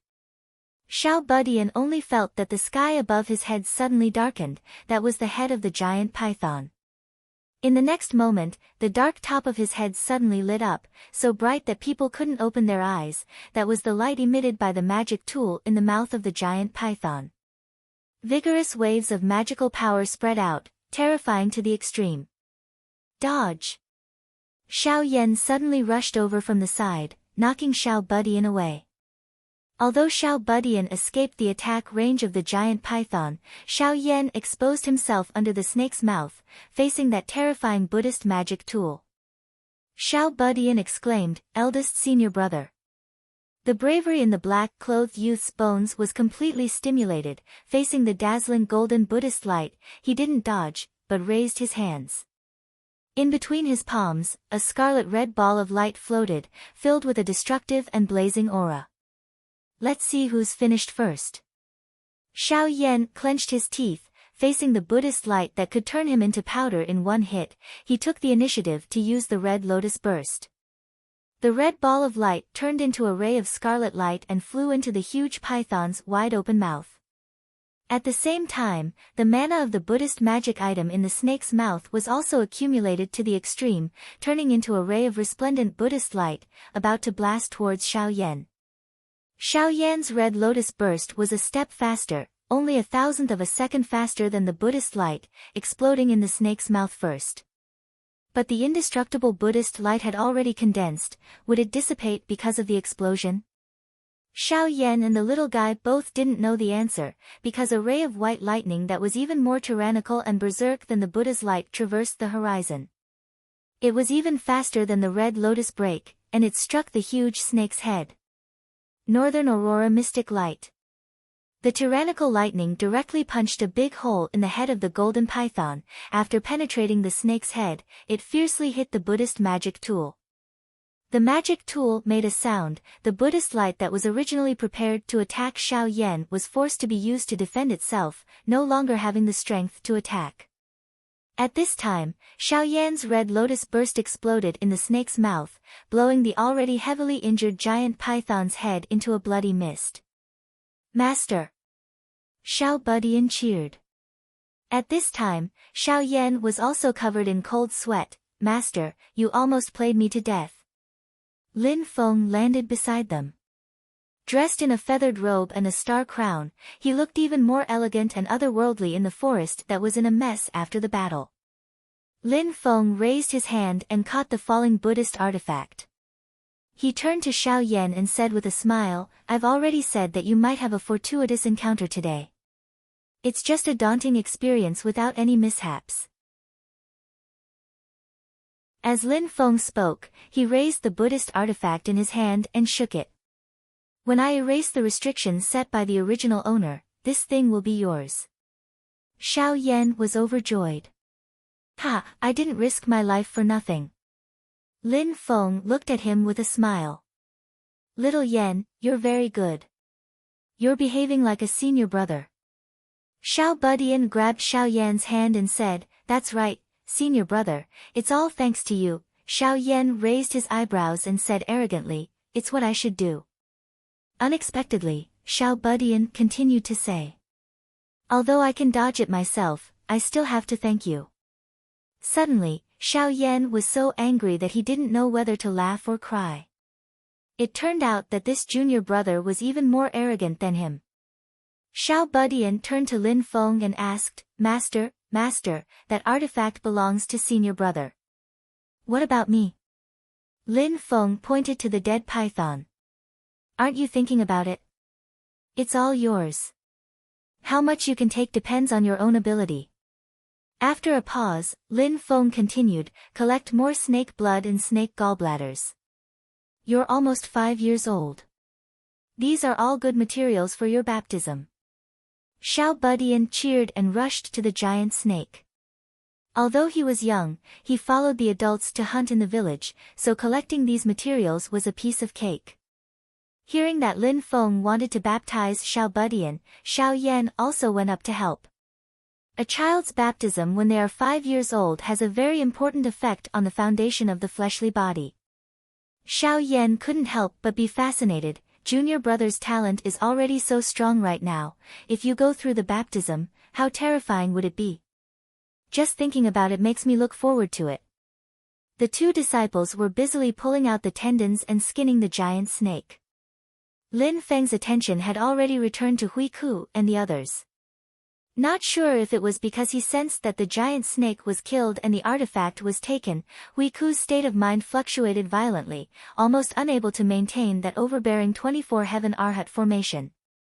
Old Vulture and the other two were already about to despair when facing a hopeless situation where there was no chance of survival, but they didn't expect that something would happen to Hui Ku himself. The three people in the formation immediately sensed the change and hope rose in their hearts again. The three all knew that it was a moment of life and death, so they all exploded out with their strongest methods. They didn't hope to defeat Hui Ku, but only hoped to kill their way out of the Buddha light formation. The three of them risked their lives together and Hui Ku wasn't in his best condition. They actually really let them charge out of the formation. Hui Ku saw that he was about to lose everything and shouted loudly in anger, barely concentrating his mind. The power of the 24 heaven arhat formation was circulated to the extreme by him. The 24 arhat silhouettes gathered together, chanting the name of Buddha together. The Buddha light above their heads gathered together, transforming into two giant hands that covered the sky. The two giant Buddha palms descended from the sky, directly smashing the white-robed middle-aged man and the black-clothed swordsman onto the ground. Only Old Vulture was left out. How could the bald old man still care about his companions right now, spitting out a mouthful of essence blood onto the bone rod magic artifact? The bone rod that was as pure white as jade became more and more sparkling and translucent, even faintly flashing with red light.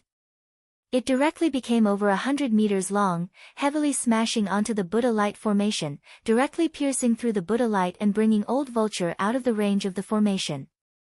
Hui Ku was furious, the giant palm formed from Buddha light smashing towards Old Vulture.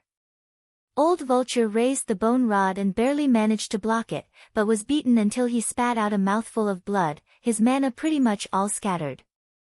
Taking this hit, Old Vulture was sent flying together with the bone rod, directly passing over a mountain and falling into the forest over 10 miles away. Old Vulture laid on the ground, spitting out another mouthful of blood. He felt all the bones in his body shatter into pieces, his organs all changing positions. This monk is so ruthless, actually refining the Sarira of his seniors into a magic artifact. This won't do, I have to go back and find even more experts to be able to subdue this fiend. Old Vulture struggled to crawl up from the ground. In his heart he was also somewhat glad that 3 people were trapped and only he managed to escape. However, thinking up to here, Old Vulture's scalp suddenly went numb, his hairs standing on end, as if some disaster was about to befall him. He had a bad premonition and was about to react, but it was still too late. Without a sound, Lin Feng appeared behind him. What he was holding in his hand was precisely Old Vulture's bone rod magic artifact. Right now it had already shrunk to its original length of 1 foot, being used by Lin Feng as a hammer, smashing onto the back of Old Vulture's head with a dong sound. Old Vulture let out a loud cry, dizziness in his eyes. Even though he was heavily injured, his mana still surged madly, resisting with all his might, not wanting to let himself faint, and even more wanting to turn around to see who it was. But, just as he turned around, before he even saw the person, there was an expanse of snow white pressing down. A large white bone rod once again smashed down, smashing onto his head. Dong Old Vulture's eyes rolled back, being completely knocked down. The last thought in his mind was, why does this large white bone rod seem like my own white bone hammer? Lin Feng weighed the white bone hammer in his hand. This magic artifact's vitality was greatly damaged by the Buddhist light large hand manifested by Hui Ku. Being held in his hand to attack its owner, it didn't even resist. The mana fluctuations in the magic artifact are also very weak, looks like it needs to recuperate for a very long time before it can recover to its original state. But using it as a hammer to hit people is rather convenient, the length, thickness, and weight are all just right. Just as he was thinking, Lin Feng suddenly discovered that the two disciples beside him were both looking at him with dumbfounded expressions, their gazes moving back and forth between Lin Feng's face and the white bone hammer in his hand. Lin Feng's expression was calm, coughing dryly. Did you all see it clearly? Using the Baihui point at the top of the head as a marker, 1 inch forward or backward, hitting these two places can make people quickly faint. Did you all learn it? Xiao Budian blankly nodded his head, while the corners of Xiao Yan's mouth twitched. Master, isn't this just a sneak attack? Wrong, Master is showing you guys the correct way to capture an enemy alive. Lin Feng said with a deadpan expression, if you didn't pay attention, Master will demonstrate it again. While speaking, Lin Feng sent out a strand of lightning mana, stimulating Old Vulture's acupuncture points and causing the fainted Old Vulture to wake up. The bald old man woke up and murmured, what the hell is going on? It seems like someone is sneak attacking me. Before even understanding the surrounding environment, Old Vulture's hair suddenly stood on end, his scalp went numb, a familiar feeling came again. Boom! He felt a piercing pain at the back of his head, everything in front of his eyes went black, it was the same feeling as last time, he was sneak attacked again. Again. Old Vulture forcefully endured the pain, while using all his strength to open his eyes to ensure that he didn't immediately faint, he also did his best to turn his head. This time he had to clearly see just who was sneak attacking him again and again. What entered his eyes was still a field of white. Old Vulture couldn't help but curse out, it really is this old man's white bone hammer. But before he could see even more clearly, a hammer came down, once again hitting his head. Old Vulture's eyes rolled back, carrying a monstrous rage and endless regret, he fainted again. Lin Feng turned his head with a calm expression, indifferently asking, did you see it clearly this time? Xiao Yan was dumbstruck. Xiao Budian clapped his hands and smiled saying, I saw it clearly. Master, can I also try? Lin Feng smiled and handed the white bone hammer to Xiao Budian, try is try, have some sense of propriety. Don't kill him, Master still has things to ask him in a bit. Xiao Yan watched as Xiao Budian excitedly walked towards the continuously knocked unconscious Old Vulture, and couldn't help but shake his head, turning his head to the side. What was going to happen next was simply impossible to look straight at.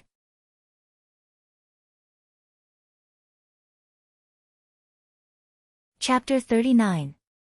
After capturing Elder Vulture, Lin Feng relaxed. As for the black-clothed swordsman and white-robed middle-aged man, he could only say that he was unable to help. Right now his mind is all on this Buddhist magic item that seems like a pestle yet not a pestle, seems like an all yet not an all. After searching the exchange system for a bit, Lin Feng confirmed that this magic item is one of the legendary 10 great Buddhist guardian Buddhist weapons, the Thundershock Staff. The 10 great guardian Buddhist weapons of Buddhism were all earth-shattering treasures with great power. When the 10 Buddhist weapons were combined, they were known as the 10 realms, and they were the treasures of the great Layin monastery. True Buddhist guardian Buddhist weapons are all high-quality magic treasures, they are treasures that only primordial spirit cultivators can refine. But the method of refining Buddhist weapons is very widespread in the Great Thunder Monastery, monks of all cultivation levels can refine them. It's just that the Buddhist weapons refined by cultivators below primordial spirit are all magic items and can only be considered replicas. The Thundershock Staff Hui Ku is refining right now belongs to this kind of replicas. Lin Feng was slightly disappointed, so it's not a damaged treasure, it's just that this monk hasn't successfully refined it yet. Even though it hasn't been successfully refined, the power of this magic item is enough to move people. It is worthy of the name of the Thundershock Staff Guardian Buddhist Weapon. According to the Buddhist scriptures, there was an ancient monarch who was muddle-headed and tyrannical, his people were all addicted to wine, women, wealth, and temper, their crooked tendencies soaring to the heavens, incurring the wrath of the heavens. The land suffered from a terrible drought, sandstorms buried the entire kingdom underground, torrential rains caused floods and plagues to spread, causing disaster for thousands of miles, all humans and animals died. It was like purgatory. The Buddha descended to preach. He couldn't bear to see the people in misery and was willing to sacrifice himself to take the calamity on behalf of all living beings. There was a thunder god in the sky who was naturally violent. He actually shot down a magic-casting divine weapon and pierced through the top of the Buddha's head. But the spiritual divine weapon was transformed by the Buddha's benevolence and turned into a Buddhist weapon with unparalleled power, splitting the earth into a ditch and directing the flood into the sea, dispelling the calamity. And this magic item is the Thunder Shock Staff. Lin Feng doesn't believe in this kind of Buddhist legend that clearly puts gold on his face, but this doesn't stop him from realizing from this legend that the greatest function of the Thunder Shock Staff isn't actually to initiate an attack, but to dissolve other people's attacks. Astonishing defensive power is this magic item's true advantage. Lin Feng carefully observed for a bit. The Thunder Shock Staff is a Foundation Establishment Stage magic item. It still hasn't been completely refined yet. It forcefully withstood the full power attack of the Northern Aurora Sword, which is also a Foundation Establishment Stage magic item. Even though its vitality was injured, it actually wasn't directly destroyed. Its defensive power is indeed worthy of praise. As Lin Feng was thinking, the Thunder Shock Staff in his hands suddenly started to tremble, as if there was some kind of force pulling it out of Lin Feng's control. It's Hui Ku. That monk is free. Lin Feng's heart moved. He raised his hand and drew a few lines in the air, casting the Heaven Cage sigil and sealing the Thunder Shock Staff.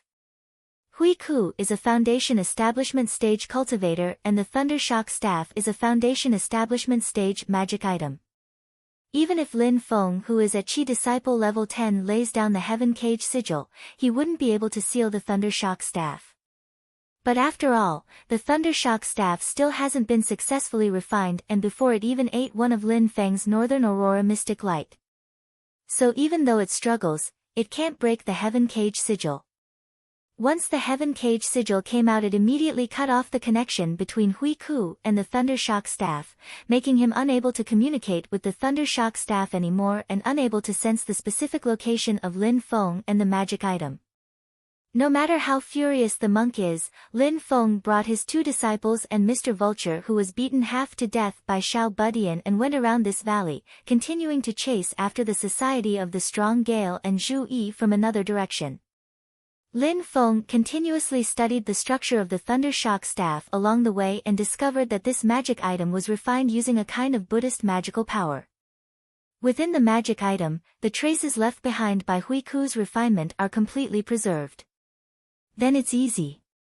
Lin Feng smiled. Other people are unable to comprehend magical powers and spells from these kinds of remnant traces. Even fellow Buddhist cultivators are unable to do it. But for Lin Feng it couldn't be any easier. Opening the magical power analyzer in the system tools, Lin Feng only has to wait patiently. Analysis complete. A moment later, the sound of the system notification rang beside Lin Feng's ears, and the magical power analyzer also listed out the detailed information. Magical power name, Little Reincarnation Technique type, spell effect, discern right from wrong, understand cause and effect, guide the attacks of others to deviate from the original path, thus achieving the goal of defense. Through the magical power analyzer, Lin Feng very quickly understood all of the principles and essence of this spell and then grasped the spell. Lin Feng took out the snake blood that Xiao Budian and Xiao Yan gathered. After being nourished by the Thunder Shock Staff for a long period of time, this giant python's blood was actually a light gold color. The blood was extremely viscous, but it didn't solidify and instead rippled with a faint radiance. After separating a portion of the snake blood, Lin Feng threw the Thunder Shock Staff into the snake blood and then started to use his own mana to circulate the Buddhist magical power Little Reincarnation Technique, continuing Hui Ku's unfinished business and refining this protective Buddhist weapon. The surface of the Thunder Shock Staff continuously flickered with golden light, as if it was a living being, breathing in and out. Between breaths, it continuously absorbed the spirit energy contained within the snake blood. Hui Ku's refinement of this magic item was already at the final stage. In a few more days he would be able to complete it. But in the end, because he was greedy and hunted down Xiao Yan, in the end Lin Feng took advantage of it. Right now Lin Feng didn't care about the cost and put in a lot of effort to refine it. In less than 2 days, he successfully refined it. The completely refined Thundershock staff was completely golden and flowed with a dazzling golden radiance. Bursts of sandalwood fragrance assailed the nostrils, and there was even the incessant sound of Buddhist chanting. Placed there, the entire magic item was wrapped in Buddhist light, and within the Buddhist light there were even countless images flashing. Buddhas, arhats, samanis, flying apsaras, heavenly dragons, giant elephants, treasured trees. Countless images rose and fell. Even more because Hui Ku had already completed 99%, so even though the final step was kicked open by Lin Feng, this Qi disciple stage cultivator, this Thundershock staff is still a foundation establishment stage magic item. This is what Lin Feng is most satisfied with. Lin Feng finished refining the Thundershock staff and threw it to Xiao Yan. This is what he promised. This kind of magic item can effectively raise his disciples' strength. Xiao Budian looked on impatiently and came up to shake Lin Feng's hand. Master, I also want a foundation establishment stage magic item. Lin Feng smiled and said, don't you like that hammer? Xiao Budian grabbed the white bone hammer, scratching his head and smiling, saying, I do like it a lot, too bad it's broken. Master, help me fix it. Lin Feng nodded his head. I'll be free in a bit, right now Master has some proper business to do. Saying this he picked up the unconscious Mr. Vulture on the ground. The poor bald old man's head was already full of bumps from being beaten up by Xiao Budian. After being awakened by Lin Feng's lightning stimulation, his first reaction was already not to open his eyes but to want to hug his head with his hands out of conditioned reflex. Unfortunately Xiao Budian was already prepared. The beast tendon rope tied him up like a rice dumpling. After struggling for a long time he still didn't receive the already customary hammer. Mr. Vulture stared blankly, almost being moved to tears. Every time the poor old man was woken up he was knocked unconscious again in less than a second. The amount of time he was awake after waking up this time was actually even more than before added together. Lin Feng looked at this scene in amusement. Clearing his throat he asked, how many people did the house of the Marquis of Xuanji send into the mountains to hunt down the Society of the Strong Gale?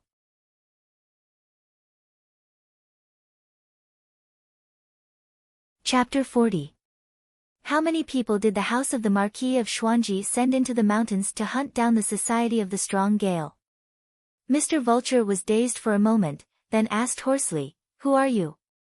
He wanted to turn around and see who the other party was, but the moment he moved he was firmly stepped on by someone. He could only continue to face the yellow soil. Lin Feng's voice faintly transmitted over, you don't have the right to ask questions. If you don't want to die then obediently answer my questions. You're already quite old, it's not easy to reach the foundation establishment stage. Don't you want to continue living and enjoy life? Lin Feng smiled, saying, the Marquis of Xuanji isn't your father, you're only serving him, there's no need to risk your life, right? Mr. Vulture was silent for a moment, then said in a low voice, including me, there are a total of 10 foundation establishment stage cultivators, over 100 Qi disciple stage cultivators, led by Mr. Huang San of the House of the Marquis. Lin Feng asked, Mr. Huang San? Mr. Vulture was a bit surprised. Mr. Huang San of the House of the Marquis is very famous. Why does Lin Feng look like he's never heard of him? But right now he's in Lin Feng's hands so he doesn't dare to say anything, only introducing, Mr. Huang San is the third steward of the House of the Marquis. He's always in charge of the outside affairs of the house.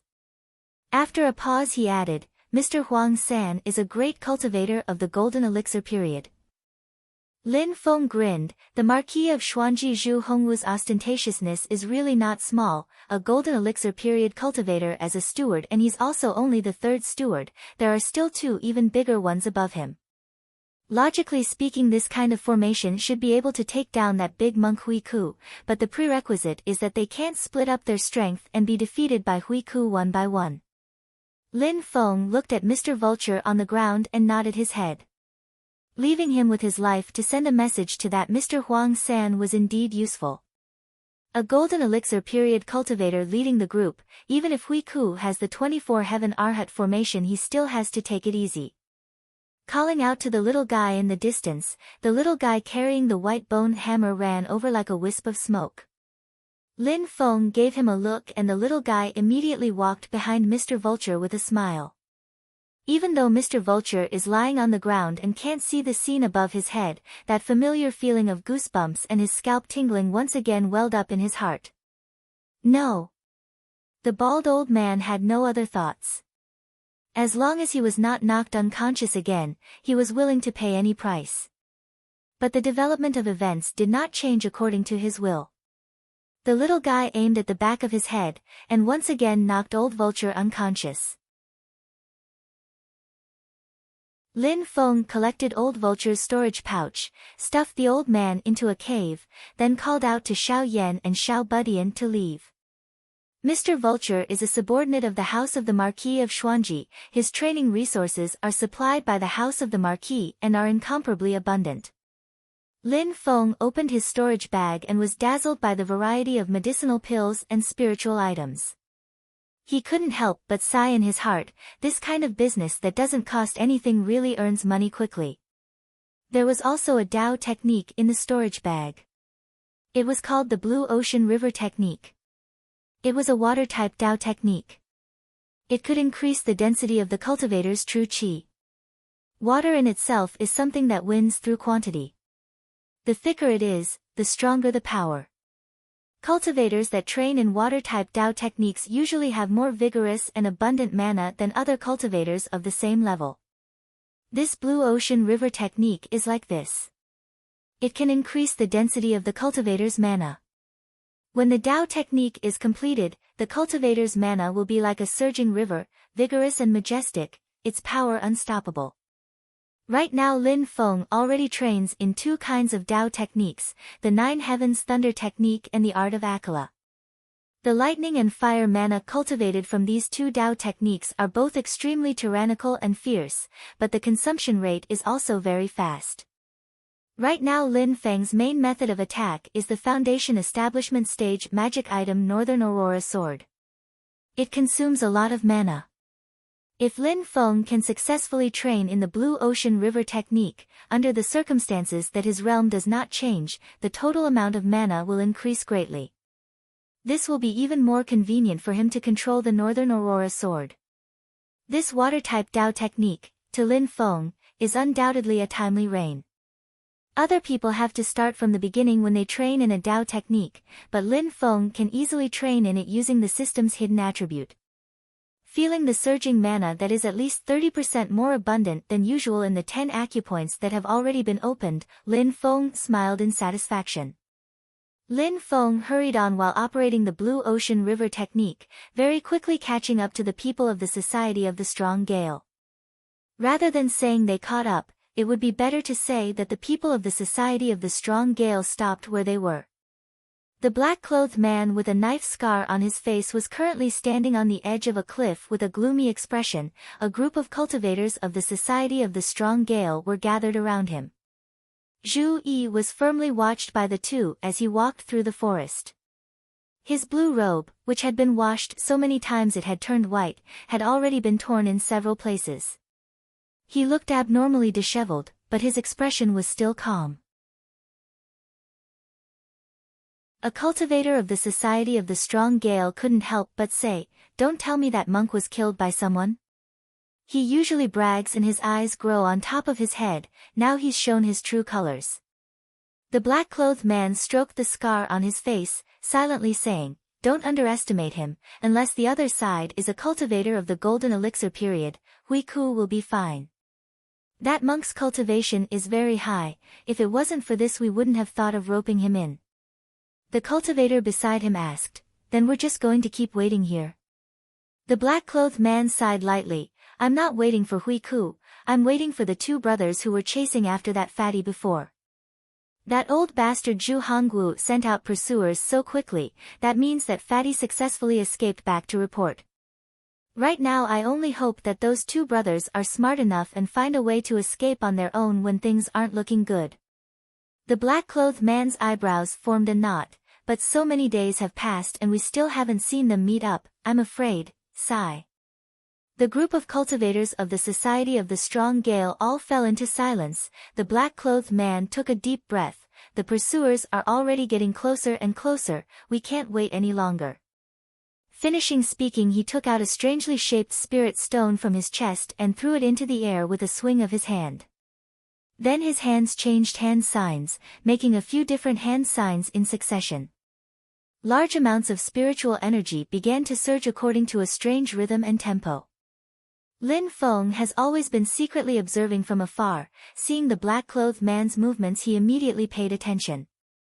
The spirit stone flashed a few times in the air and then suddenly disappeared. And on the precipitous mountain wall below the cliff, an area of light suddenly lit up. After the light disappeared, a cave entrance actually appeared on the originally plain and unremarkable stone wall. The moment the cave entrance appeared, Lin Feng sensed dense spiritual energy flowing out from within.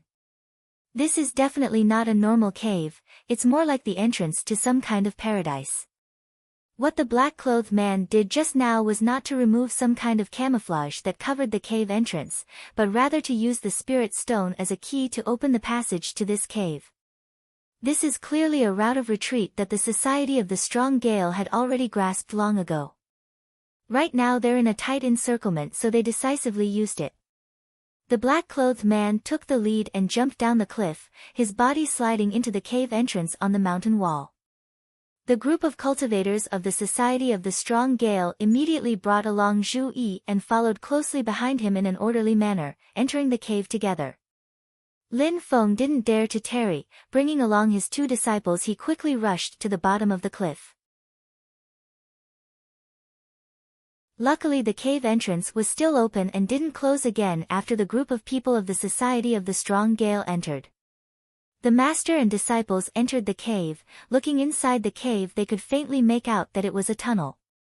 The tunnel went all the way down. Lin Feng calculated the distance. The tunnel actually went deep underground. Along the way there appeared many forks in the road, many tunnels leading in all directions. This cave is actually an underground palace with a complicated structure. Right now Lin Feng frowned, because he suddenly discovered that he actually couldn't sense Zhu Yi's location anymore. In the underground palace there is abundant spiritual energy, but there is also the existence of large amounts of foul energy, and it even blends together with the spiritual energy, appearing especially messy. In this kind of chaotic environment Lin Feng is unable to sense the crystal he left on Zhu Yi. At the same time the sound of the system notification suddenly rang out next to Lin Feng's ears.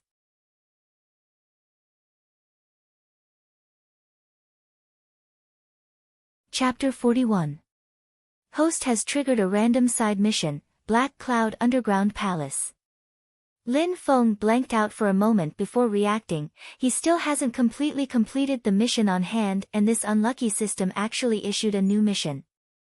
It can't be that it's another time limit, otherwise it'll be erased, right? Lin Feng fearfully opened the mission description. Random side mission, Black Cloud Underground Palace. Mission background: the underground palace was originally the cave of loose cultivator Taoist Master He Yun 100 years ago. When Taoist Master He Yun opened the cave back then, he accidentally opened up the void, causing the deepest part of the underground palace to be connected to the Nether Blood River. Taoist Master He Yun suffered a calamity and fell. Mission objective: host obtain the lifebound magic tool, Black Cloud Flag, that Taoist Master He Yun lost in the depths of the cave. Mission time limit: 7 days. Mission is invalid if it is not completed within the time limit. Mission invalid? Lin Feng blinked his eyes and let out a long sigh of relief. Even though the system is very deceptive, it has always clearly tricked people and wouldn't play tricks in the dark. Since it says that there's no punishment if it's not completed within the time limit, then there shouldn't be any danger. Looking at it now, only the main mission has a death penalty. Side missions are much better. There'll probably be rewards if it's completed, but it doesn't matter if it's not completed. Lin Feng's mind started to turn. Taoist Master He Yun, Taoist Master, then he's a golden elixir period cultivator. Heaven Primal World has some established rules. Golden elixir period cultivators can be called Taoist masters, Yuanying stage cultivators can be called true monarchs, or ancestors. These titles are universally recognized and can't be easily mistaken. A foundation establishment stage cultivator daring to call himself Taoist master, that's not just a matter of being laughed at, it's very likely that trouble will come knocking on their door. Only the mission's background mentioned that the deepest part of this black cloud underground palace is actually connected to the Nether Blood River, instantly giving Lin Feng a headache. Legend has it that within the Netherworld's Yellow Springs, there's a Nether Blood River. It's endless and boundless, it's completely filled with filthy blood, it's called Blood River True Water. The Blood River True Water was one of the 6 great true waters of the heaven and earth. It was also an extremely evil and filthy water. It was the most filthy thing in the world. No matter how powerful a technique was, or how mystical a magical item was, as long as it came into contact with a little bit of it, it would immediately be polluted and lose its magical power. The previous owner of this cave, Taoist Master He Yun, had died in this blood river. This danger made Lin Feng rather hesitant. Most likely that group of people from the Society of the Strong Gale are only active in the upper levels of the underground palace, they still don't know that there is great danger here. Let's take it one step at a time. We're going down to find Zhu Yi anyway. At most, we won't go to the deepest part. Lin Feng thought for a moment and made up his mind. He then said to his 2 disciples beside him, this underground palace is not ordinary. Follow me closely and don't run around. Xiao Yan and Xiao Budian could both see the solemn expression on their master's face. Thinking that even their master, who was omnipotent, was so serious, the 2 of them hurriedly nodded. Lin Feng waved his sleeves. Let's go. In the depths of the underground palace, the cultivators of the Society of the Strong Gale were holding Zhu Yi hostage, hurriedly moving forward. They've already walked out of the tunnel. What appeared in front of them was a giant deep pit. The group of people walked around the edge of the deep pit. The narrow path only allowed one person to move sideways. It looked incredibly dangerous. The black-clothed man said as he walked, "Pay attention to your feet. If you fall down from here you won't even be able to find your bones." In the group, Zhu Yi's eyes flashed, lowering his head. The black-clothed man seemed to know what he was thinking, coldly saying, "Don't get any weird ideas, everyone here can crush you like squashing a mosquito." Zhu Yi was silent. A cultivator of the Society of the Strong Gale asked, "Boss, isn't this our secret base in the heart of the Zhou dynasty?" The black-clothed man said, "This is a cave left behind by a senior expert, it's been abandoned for a long time. Spiritual energy and foul air coexist, so no one has ever found it. The Society also accidentally discovered it not long ago. After investigating, we found out that this place isn't conducive to cultivation, but we can set up a teleportation formation. The location isn't far from the capital of Zhou Dog Tianjing, so we used this place as a route of retreat, making it convenient for us to evacuate after our operation." Speaking up to here, the black-clothed man's expression was a bit ugly, touching the scar on his face with lingering fear, but there are still many things in this underground palace that we haven't figured out yet, especially the depths of the underground palace. None of the brothers that went in to investigate returned, they all disappeared. Speaking up to here, all of the cultivators of the Society of the Strong Gale subconsciously looked at the pitch-black pit under their feet. That place is like a bottomless abyss, and also like a monster opening its giant mouth, swallowing all who dare to pry. Zhu Yi also felt his scalp tingle from hearing this. Looking at the abyss under his feet he was in a daze.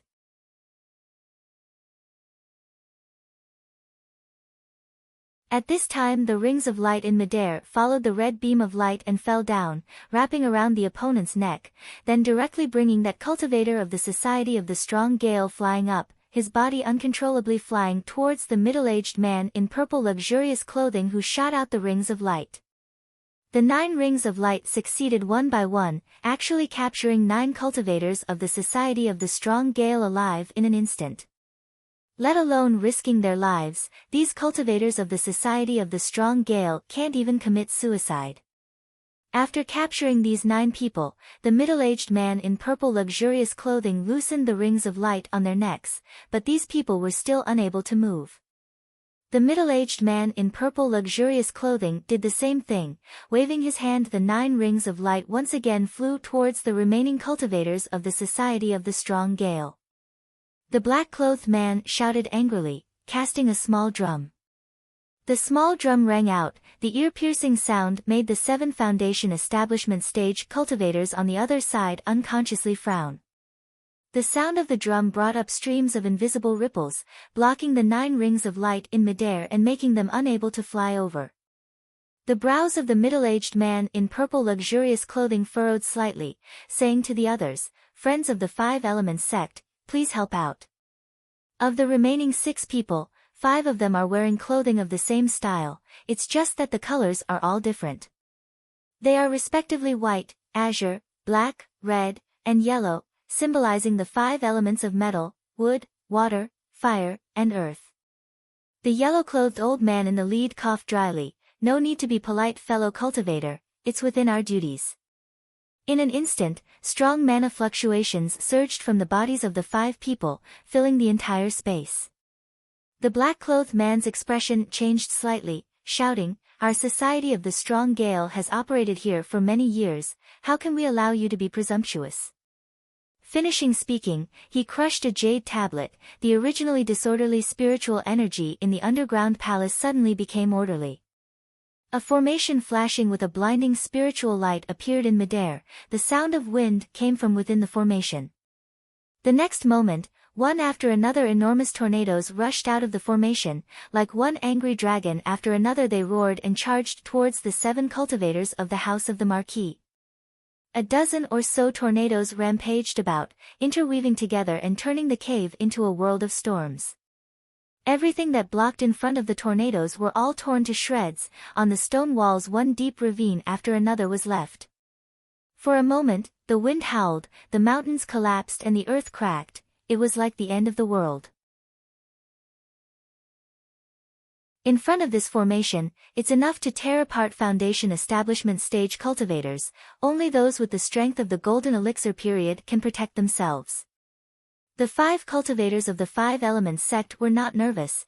They looked at each other. Among them the yellow-clothed old man said with a smile, "We'll let you see our methods."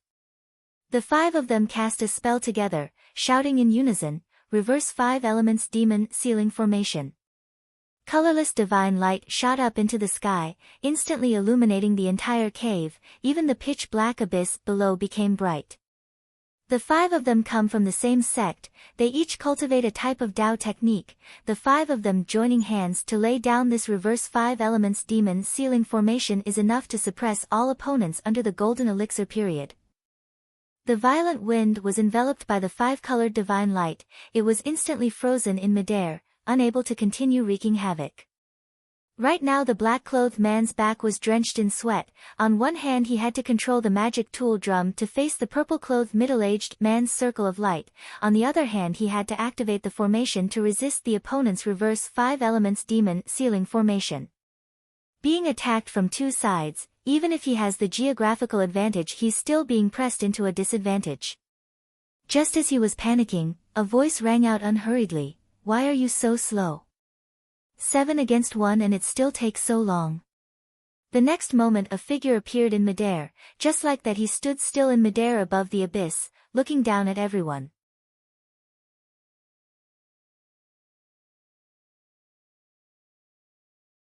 Chapter 42. Even though he is currently in a life-and-death battle with the opponent, right now the black-clothed man's attention is no longer on the 7 Foundation Establishment Stage cultivators. It's not that he doesn't care, but right now all of his attention is placed on the person in midair. The black-clothed man completely ignored the 7 Foundation Establishment Stage cultivators. It's not that he doesn't care, but right now all of his attention is placed on the person in midair. The opponent did not reveal even the slightest bit of mana fluctuations, but it's precisely because of this that he's scary. One has to know that he's completely relying on his own mana to float in mid-air. Below his feet is a bottomless abyss. That's a middle-aged man, fair and fat. He has a friendly smile, even fatter than Fatty Zhu, who came looking for trouble with Zhu Yi before. After this person appeared the 7 foundation establishment stage cultivators of the house of the Marquis no longer attacked. The black-clothed man is still in a state of shock. He also doesn't dare to act rashly. The fair and fat middle-aged man smiled as he looked at Zhu Yi in the crowd, saying warmly, "Young Master Yi, I've come to take you home." Facing this middle-aged man who came to save him, Zhu Yi's expression was even uglier than the black-clothed man and the others. Clenching his fists, he didn't say a word. The black-clothed man took a deep breath. "May I ask your name?" The middle-aged man faintly smiled. "You might have heard of my name before. My surname is Huang. Many people are used to calling me Huang San." Fatty Huang San still had a friendly smile, but the faces of the cultivators of the Society of the Strong Gale were like dead ashes. Huang San, the 3rd steward under the Marquis of Xuanji Zhu Hongguo, a close confidant who specializes in dealing with some private matters for the Marquis of Xuanji. He's vicious and merciless, his reputation is outstanding, but he keeps a low profile. Very few people have seen his true face. They didn't expect him to be a fair and fat middle-aged man. Right now the black-clothed man's entire body felt like it fell into an icy cavern, because he knows that this fatty in front of him who seems like a friendly businessman is a solid golden elixir period cultivator. But the hatred of the destruction of his country, the hatred of the extermination of his family, his dignity, his hatred, his fury, all of them make it impossible for him to yield to the person in front of him. The faces of all the cultivators of the Society of the Strong Gale revealed a determined expression. Even if their bodies were slightly trembling out of instinctive fear, they still stood shoulder to shoulder, facing the powerful enemy in front of them who can destroy them with just one finger. Huang San leisurely sighed. "Snowgale country, no, it is now my great Zhou's Snowgale County."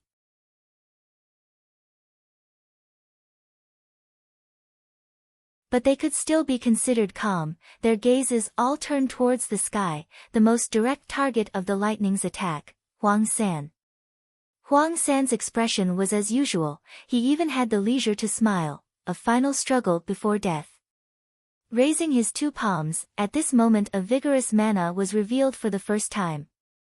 The vast space seemed to have solidified. At this moment the raging cold air actually froze the raging lightning.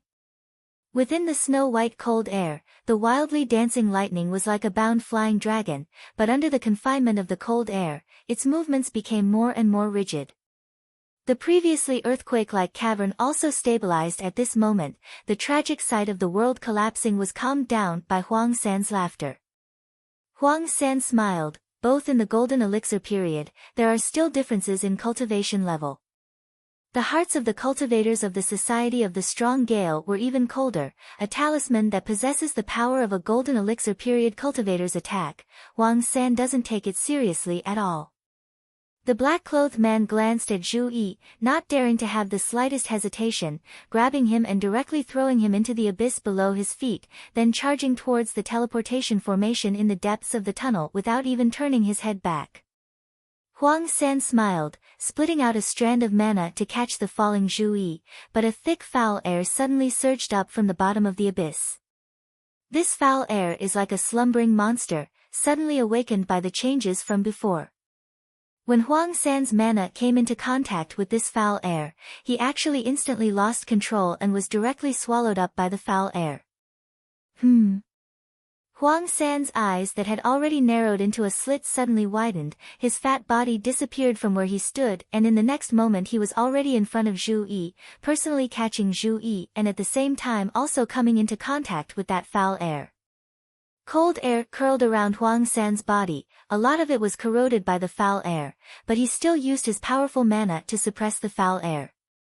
But in this moment of distraction, the black-clothed man and the cultivators of the Society of the Strong Gale already took the opportunity to escape into the tunnel and open the teleportation formation. The smile on Huang San's face disappeared, he raised his hand and formed a spell sign. The cold air instantly rose sharply, wanting to freeze even the teleportation formation. The black-clothed man can also be considered to be very decisive. In order to buy time he just threw away Zhu Yi that he took so much effort to catch. It's just that Huang San's cultivation level is too high. Even if he first blocks the golden elixir talisman and then saves Zhu Yi, in the end he still has the ability to intercept and kill them. Unfortunately, at the crucial moment, that ball of strange foul air that rose up from the abyss helped the black-clothed man. With this delay, Huang San was still a step too slow in the end. The teleportation formation has already been activated. Under the influence of Huang San's mana, the space split open by the formation is crooked and twisted, even tearing the body of a cultivator of the Society of the Strong Gale in half. But in the end it still broke open a path in space, allowing the black-clothed man and the others to escape. Huang San chuckled, saying, "A few rats, they're pretty slippery. But after being disturbed by your master San, there's no way you guys can teleport to the predetermined location. You can count yourselves lucky that you didn't die in the space vortex." Zhu Yi, who was caught in his hand, didn't say a word. Huang San looked at Zhu Yi, smiling so much that his eyes couldn't be seen. These thieves are pretty smart, finding such a place with mixed spiritual energy. Normal people wouldn't be able to search at all if they came in. But people who come from small places are really ignorant.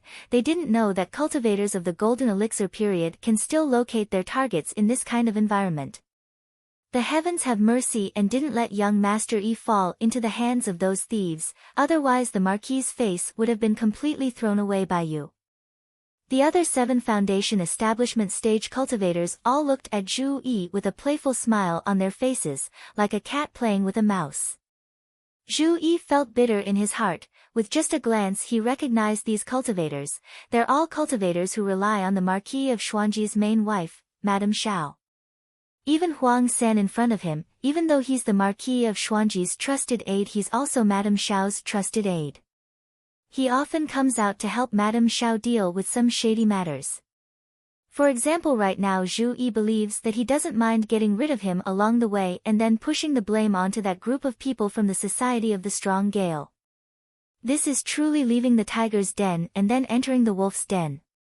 Sure enough, Huang San said with a smile, no matter what, the living young Master Yi can't fall into the hands of thieves and then be used by them to threaten the Marquis. Of course it's impossible for the Marquis to compromise with a group of thieves, but if this matter gets out then the Marquis's face will be completely thrown away. However, if young Master Yi doesn't want to make things difficult for his father the Marquis for the sake of filial piety and thus commits suicide and vows to die unyieldingly, if this matter gets out it would instead be a beautiful story, right? While speaking, Huang San's pair of small eyes stared closely at Zhu Yi, his entire body emitting a dangerous aura. Zhu Yi instantly felt his heart being gripped tightly by an invisible large hand, rubbing non-stop.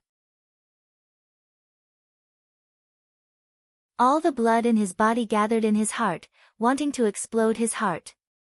Zhu Yi's pupils gradually dilated, his eyes starting to lose their light. Am I going to die here?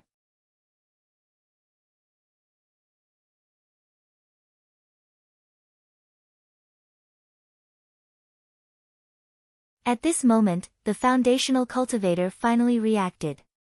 He opened his mouth to speak, but no sound came out. A line of blood slowly appeared between his eyebrows. In the next moment, it exploded and blood splattered in the air. How dare you! Huang San's face was ashen as he flung his arm and threw Zhu Yi to one of his subordinates. Without the suppression of his magic power, Zhu Yi finally regained his senses and spat out a mouthful of blood. His face was deathly pale as if he had been seriously ill. But right now Huang San already couldn't care about him, his fat face was full of frost, cutting through space. Shushan's Shaozi's sword indeed lives up to its name. But you're showing off in the wrong place. This is the Zhou dynasty, and the people you killed are people from the house of the Marquis of Xuanji. The bamboo-hatted young man cracked his mouth into a smile. I'm asking you, have you seen a young Taoist with a child, wearing a white robe and a crown of stars? Huang San laughed from extreme anger. The Shushan sword sect is really used to being arrogant, even daring to kill people from the house of the Marquis of Xuanji. Don't even think about leaving the Zhou dynasty alive. The bamboo-hatted young man smiled, saying, looks like you don't plan on answering my question, then there's no point in keeping you alive." Finishing speaking, the sword light once again left the scabbard. "Freezing the world, 10,000 miles flying frost." Huang San laughed angrily, his hands forming a seal together. Instantly, wind and snow surged in the entire underground palace, countless cold air condensed together and the air became a vast expanse of whiteness. As for the remaining foundation establishment cultivators and Zhu Yi, even though Huang San's target wasn't them, just the aftermath of his attack was enough to freeze them stiff. Not only were their bodies frozen, even their thoughts slowed down, their brains unable to move. This is a sign that even their souls are about to freeze. In order to defend against the opponent's flying sword that can flash through the air, Huang San pushed his mana to the limit, surrounding his body with cold air. No matter where the flying sword appears from, he can defend against it. Xu Shanshao's swords are admittedly strange and unfathomable, but their swords are unconventional, their direct killing power is not enough. It's naturally easy for a golden elixir sword cultivator to kill foundation establishment cultivators, but if he wants to deal with me then he has the wrong idea. While Huang San was thinking, the bamboo-hatted young man's voice suddenly came from within the cold air. "Zhou dynasty? The Marquis of Xuanji? Indeed very strong, but the problem is that you're very weak. Making me unable to leave the Zhou dynasty alive. Zhu Hongwu can say these words, but you can't. Not to mention even if it's Zhu Hongwu, I will surpass him one day." The cold air within the underground palace suddenly began to fluctuate violently, an incomparably domineering ice sword light broke through the encirclement of the cold air, chopping straight towards Huang San. This sword light was dazzling, flashing with a cold light, even the light it emitted was an unstoppable and domineering sword light. This sword was like tens of thousands of sword lights, merging together, 10,000 swords as one, sweeping through everything in its path. Different from the Shaozi sword that can move through the air, this sword did not have any fancy changes, only reaching the extreme strength. Huang San turned pale with fright. It's not the Shaozi sword, but the fiercest and most domineering of the 6 meridian swords of Shushan, the Shaoshang sword. He actually grasps 2 kinds of swords at the same time.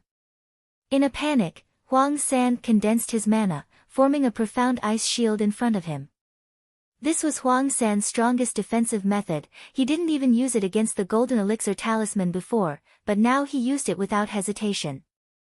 But it was all in vain, facing the bamboo-hatted young man's heaven-shattering sword, the cold mist that filled the air, broke. The profound ice shield, still broke. Seeing the sword light in front of him, Huang San roared unwillingly, 10,000 years of ice, unshakable. A layer of ice and snow appeared on the surface of Huang San's body, his entire body seemed to be frozen into a block of ice, like 10,000 years of ice, hard, stubborn, indestructible. At the same time, it was crystal clear, incomparably ancient, heavy. But, it was still useless. Under Huang San's terrified gaze, the sword light completely ignored his defense, like a knife cutting through tofu, piercing through his body and then exploding within his body. Instantly, over 10,000 sword lights shot out of Huang San's body. Huang San's fat body was like a balloon that was blown up, exploding in the air with a bang, turning into a bloody mist that filled the air. The sword light that exploded out continued on without stopping, directly riddling the surrounding ice and stone walls with holes, like a beehive. Zhu Yi stared blankly at the bamboo-hatted young man who sheathed his sword.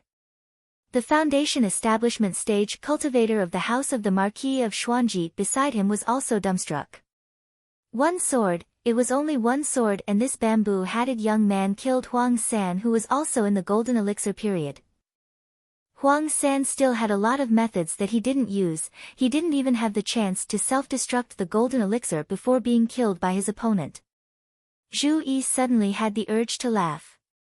Huang San's sentence, cultivators of the same golden elixir period still have differences in cultivation, was still ringing in his ears, and now he himself became the best annotation of this sentence.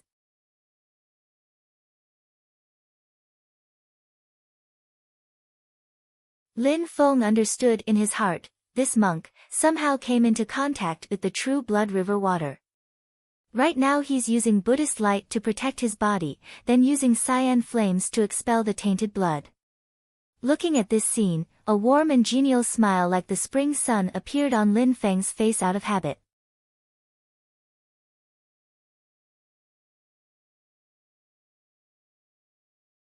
Chapter 44. Looking at Hui Ku, who was working hard to expel the tainted blood, the smile on Lin Feng's face was as bright as the sun. Beating a dog when it's down will always make people happy.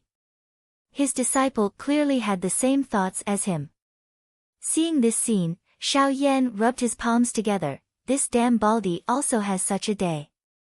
Lin Feng said, "Little Yan, give your Thundershock staff to Master too." Xiao Yan took out the Thundershock staff and handed it over. Lin Feng grabbed the Thundershock staff with one hand and took out the golden paper that recorded the Ksitigarbha Sutra with the other. Silently feeling the mana fluctuations that flowed out from the two items from time to time. When he was refining the Thundershock staff before, he already felt the golden paper move strangely but didn't pay too much attention. Now after careful observation, Lin Feng could confirm that there was a faint resonance between the two items. Lin Feng thought for a bit and already had an idea in his heart.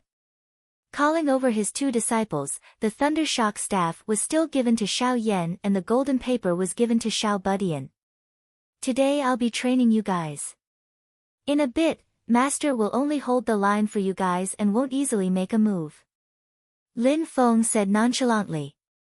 Xiao Yan and Xiao Budian looked at each other and swallowed their saliva at the same time. Xiao Yan hesitated and said, "Master, you can't be telling the two of us to deal with that damn Baldy, right? Even though he's a drowning dog right now, he's still a Foundation Establishment stage cultivator. Forget about these, the key is that magic item of his, even 100 of me won't be enough." Xiao Budian's eyes turned and looked at the golden paper in his hands. "Master, you have a way, right?" Lin Feng was slightly lacking in confidence. A plan is after all only a plan, and it's a plan built on his speculations. He doesn't dare to guarantee success. But on the surface, Lin Feng still had an appearance of having everything under control. He even slanted his eyes at Xiao Yan. "Learn more from your junior brother. Would Master let you guys do something I'm not sure of?" Xiao Yan pursed his lips and said nothing.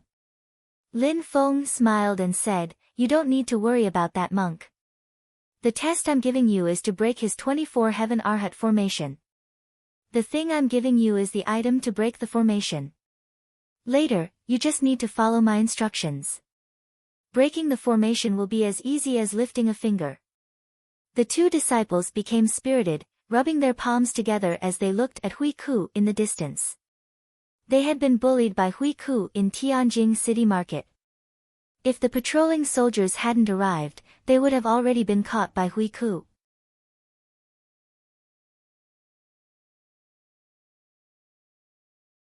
Thinking of the Thundershock staff he lost and the spirit python he painstakingly raised for many years that was killed in the end, Hui Ku became even more furious, swearing in his heart that he would capture Xiao Yan and even more so crush the bones of the person who killed his spirit pet and stole his magic item. Hui Ku was sulking when suddenly a young Taoist wearing a white robe with wide sleeves, feathered clothes, and a star crown appeared in front of him. Following that, Hui Ku saw Xiao Yan behind that young Taoist. Lin Feng looked at Hui Ku, who was angrily glaring at him, and said indifferently, "What are you glaring at, big monk? That day you made things difficult for my disciple, you were destined to suffer today's disaster." Hui Ku snorted, "You are this brat's master, his art of Akala was taught by you? This is my Great Thunder Monastery's secret Tao technique, where did you learn it? Quickly return it to me, otherwise don't blame this poor monk for being impolite." Lin Feng slowly shook his head, "You monk are indeed rude and unreasonable, I should teach you a lesson today." Hui Ku's expression was gloomy because he discovered that he couldn't see through Lin Feng's cultivation at all. According to Hui Ku's knowledge, this means that Lin Feng's cultivation is even higher than his. Thinking up to here, Hui Ku didn't dare to be careless, shouting lowly, "Taoist, this poor monk will help you right now." He used his trump card right off the bat, throwing out 24 Sarairas which shone brightly in this dark underground. 24 Heaven Arhat Formation, open. Where Buddhist light flashed, Buddhist chanting rang out incessantly, the smell of sandalwood assailed the nostrils. Beside the Nether Blood River, a Buddhist light covered an area of almost 300 meters, enveloping Lin Feng, his 2 disciples and Hui Ku within. Within the Buddhist light, there were layers upon layers of human figures. 24 golden arhats over 30 meters tall slowly walked out, appearing in the line of sight of Lin Feng and the 2 others. The vigorous mana of 24 foundation establishment stage cultivators was truly as deep as the ocean, pressuring over together. Lin Feng practically had the urge to raise his hands and surrender.